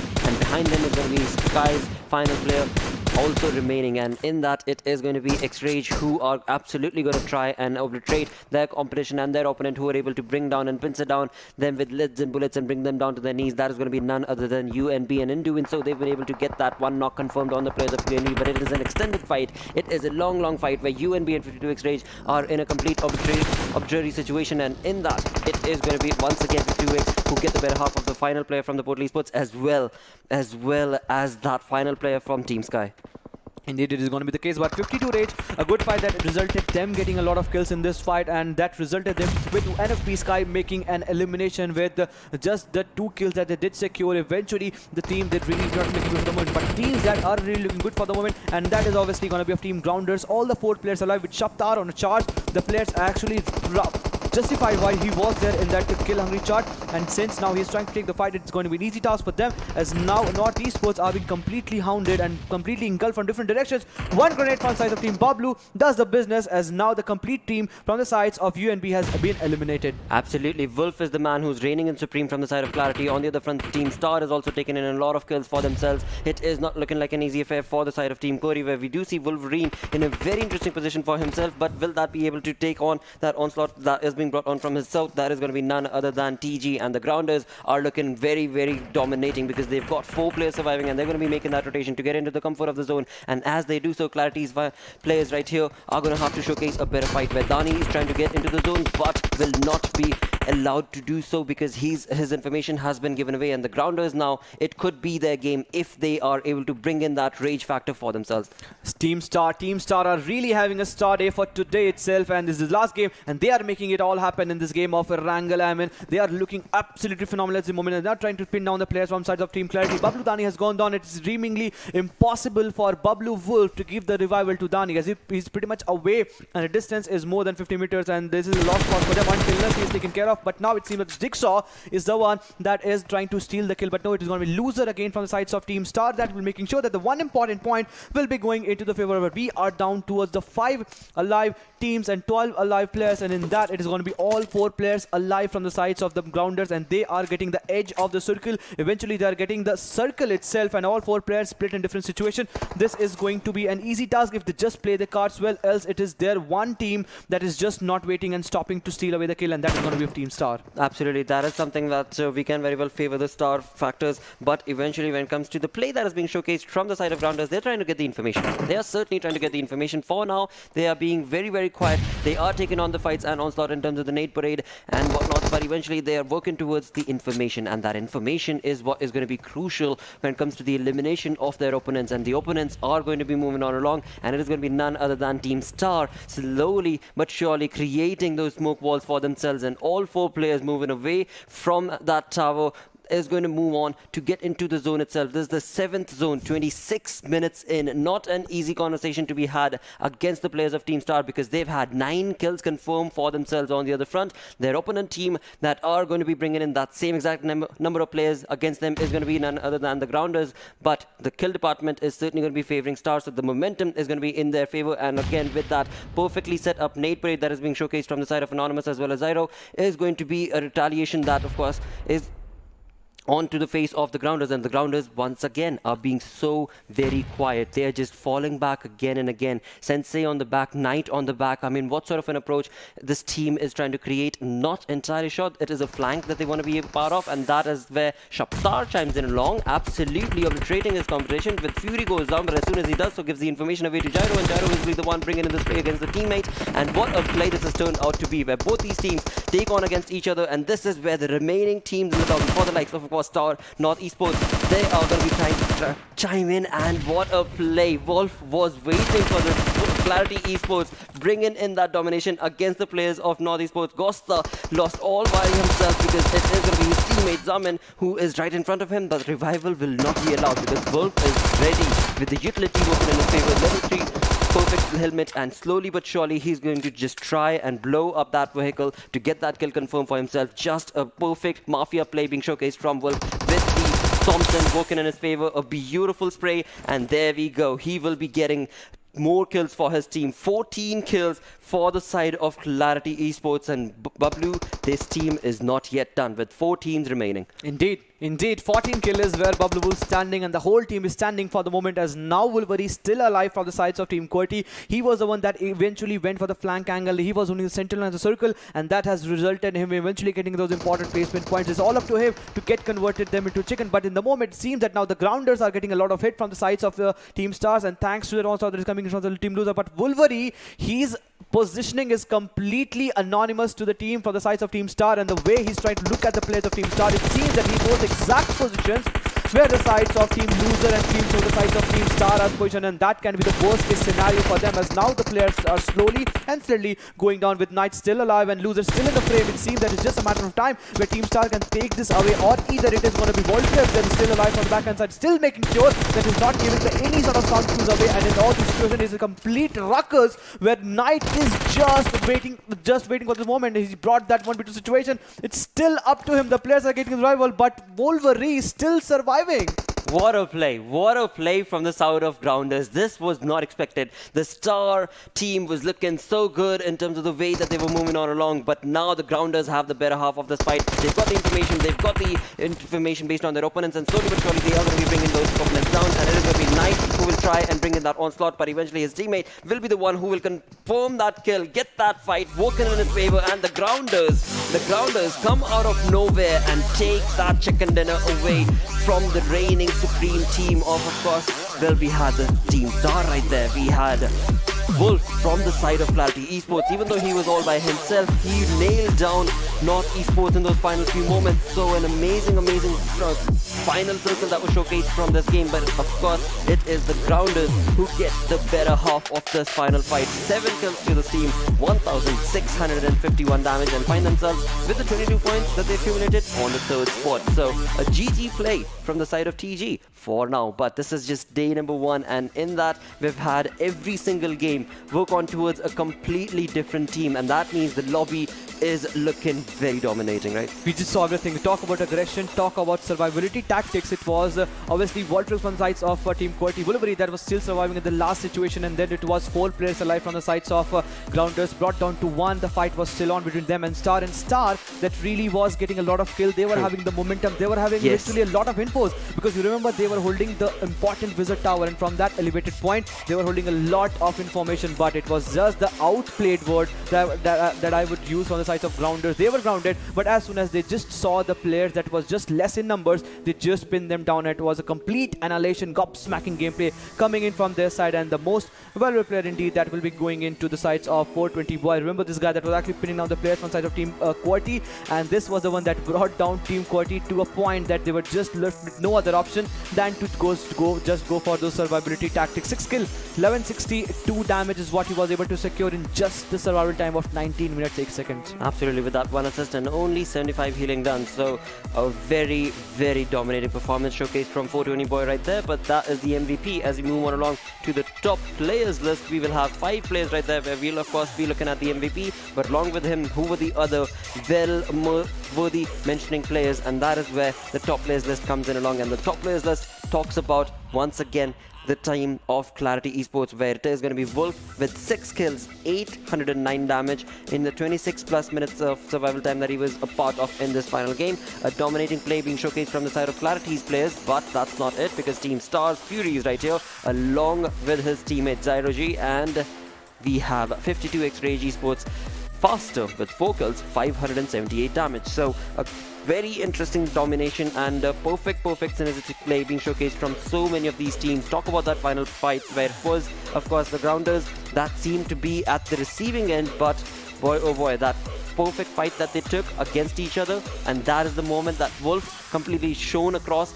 and brought down the players of North Esports. That was just the play that this dude was waiting for Clarity. So of course, when it comes to the points, Clarity have walked away with a lot, but same can be said for the side of Team QWERTY as well, as they worked to get those placement points this time around, right? Indeed, it was Wolverine that really got those important placement points, 10 important placement points, because at the moment it was Vault Trucks that was in a split situation, just the 2 players alive. Eventually that really paid them off well, but just the 2 kills. But eventually an important 12 points will be helping their course. We just got to see them in that second half of the chart, but certainly 12 points will be helping their course for sure. Team Star getting important 18 total points. Look at the number of total kills that they were able to secure. 10 is the total number, just the 18 total placement points, and above them it's just one team, Clarity Esports, with 15 total kill in terms of kill point that we just talk about that for the moment. IIT Esports on the other hand, they just saw those early elimination going to the favor. Eventually it was high fracking game in the game of Miramar, but certainly this Erangel was not theirs, and then it was Porter Esports also leaving the lobby in the very early stage of the game. Quraysh Esports, we just saw one player just loitering around here and there, and thus resulting them being picked off also in the very early stage of the game. Exactly, and with that we do move on along with, of course, the Oppo F19 Pro moments that will summarize the entire showcase of domination from these teams. The likes of course, Clarity Esports walking away with so many kills to the side of the Grounders, who moved into that final circle with only just 2 kills, but then converted that into quite a lot of fragging effects for themselves. But this is where the domination started from Clarity Esports, where in the 17th minute marker, this team got their first kill, and from there was no stopping them. There was just no stopping for them, as just perfectly mentioned, and then it was all easy for them, as we just perfectly got to see them making a move onto the circle, as we just got to see them eliminating as soon as that happened. It was an easy task for them, but it was really a good affair for them, as we got to see. We just saw those Pochinki circles. I mean, it was not an easy task. We talk about the Pochinki circles, it was not an easy task for them. We talk about other teams, there was present, but the Grounders were there that made an entry from the northern side, and they were the third team. But the way they actually held themselves passively in the same era actually resulted them getting away from those mid-range fight in those initial fights, and that actually helped them get closer and closer towards those last circles. And every time the numbers advantage is what we talk about this battle royal. Absolutely do. With that, now let's again go back to those Oppo F19 Pro moments, because that was not it. There were so many other fights that did took place, and in that, as we move on in with the final few moments of this entire saga of these fights, it is going to be ZARAR right here on our screen, along with of course the likes of Team QWERTY, who tried their level best to stand their ground against that push, but were not allowed to do so. Quraysh Esports on a different tangent. They were trying to take the fight, and they were looking pretty phenomenally good until unless NFP tried to pin them down, but Khatir was just shown their back, and he was made sure that he won't be surviving for a long time, as now Wolverine, this was the guy that really survived for a long time for Southern Team QWERTY, and Bablu from the backhand side really made sure that North Esports will be getting a better off. Eventually did 1v2 in the situation with the help of just that SMG. So a lot of SMG action. We talk about the ARs, there are players that are really making it happen. Again, SMG is from the side of Knight. It was an easy task for him. SMG again taking care of Knight, and it seemed that no, this time he will be using those M416, and when he used that, he just faltered on. So it seemed that SMGs are the real trouble for the enemy side. But the dude was absolutely perfect in terms of the way that he was able to just completely bring down the opponents, and one by one certainly working in his team's favor, both the kill department, but the damage that was showcased from Clarity Esports was absolutely abysmal. 2,623 damage being showcased from this team, with 15 kills is what Clarity Esports walks away with, after which of course we do have the side of Team Star, who were also part of some really good fights. 10 kills to that team, 27 damage that they were a part of, and again from that we move on to the team that did get the chicken dinner with 1651 damage with 7 kills. That's going to be the Grounders, but of course the conversation is going to be favoring Clarity Esports, because the kind of retaliation and domination that they've shown against their opponents, 35 kills is what they're sitting on. 35. Total of 35 and a total of 64 is what they secured for this moment. And then we got to see a drop in terms of total points where Modified is still standing. It seemed that it is going to be 47. 17 points is where the Modified is still away from where Clarity Esports are surviving at the first spot. And the interesting part is both the team that are on first and second don't have any sort of chicken. Exactly. They have just been working towards either the placement point or the kill hungry showcase of actual performance that Clarity Esports have been a part of. And from there, as we move on through the list itself, we do have North Esports on the 9th spot. Team QWERTY, with the placement points that were able to work for them this time around, will be able to jump up to the 10th spot with 23 points. They are certainly a part of this entire saga. But again, the final page of this leaderboard is going to be showcasing that all of these teams have the chance to be able to showcase that sort of performance. From 16th position of 52X Rage to the 9th position of North Esports, 24 points to the 16 points. It is very much doable in just 1 or 2 good games. 52 Rage, I mean 16 total points that they were able to secure. And talking about kill securation, it is gonna be the kill leaders where we're getting to head towards our concentration upon, and it is gonna be Clarity's Wolf with a total of 13 kill in all the 4 matches, 2173 damage. Ever server time is also pretty decent, and then it's his own teammate, his own friend. 10 kills, 1962 damage again from South Clarity. Then we got to see reviews from I8, and he was the guy that really made it difficult in the game of Miramar. And then it was a huge chunk of total kills that he did secure, but pretty much the same as pretty much close, where we got to see then Halsey from Sci-Fi NFP Sky and the grounder Sensei. He was the one in this last game itself there. He showed what he is made up of. Absolutely did, and some perfectly synergistic play that was being showcased from the side of the grounders. They were looking really good in terms of the way that they were able to take that final circles fight into their favor against the likes of Team Star. And of course, we did have Team QWERTY's final player along with Clarity Esports' final player as well. So a decent outing for so many of these teams on the first day of PMCO regional finals is where it is at. Just day one. This sort of an onslaught being brought on from the side of Pakistan region is perfect, is just perfect. But they want showcasing this sort of strat. I wonder by the end of these matches what sort of a point structure will be created from the teams that are on the top of the leaderboard. Already we're looking at 64 points in just first day. I mean, it did a lot of high fragging gameplay. We talk about the kills that was certainly being dominated by the lads of Clarity Esports and eventually the team. But I really want to see how 52 Rage will make a comeback, because the team really finished second in semi-finals after the end of day 1 regional finals. They are on the last 16 is where they are. They are there, but again, when it comes down to the gameplay that they showcase, the perfect turn of events that they showcase throughout the day, they are on that steamrolling start. And of course, as the days progress on along, we can anticipate all the teams to bring in that sort of a play style. But with that, we do reach the end of our day for the day. A huge thanks to Oppo F19 Pro for making this all happen. Along with that, a huge thanks to you guys sitting back at home for supporting the fans and the entirety of the saga. But as I said, the day does come to an end. We'll be back again tomorrow. Until then, take care. Bye-bye.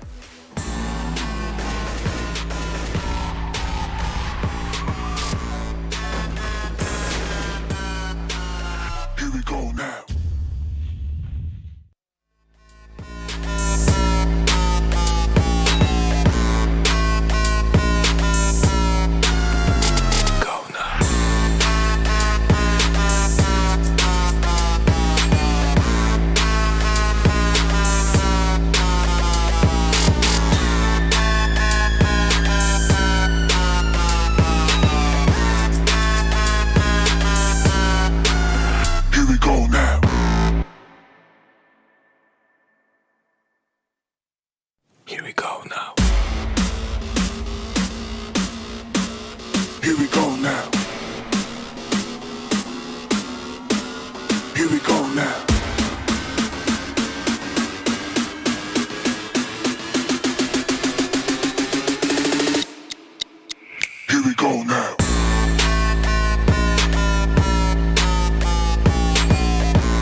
Here we go now.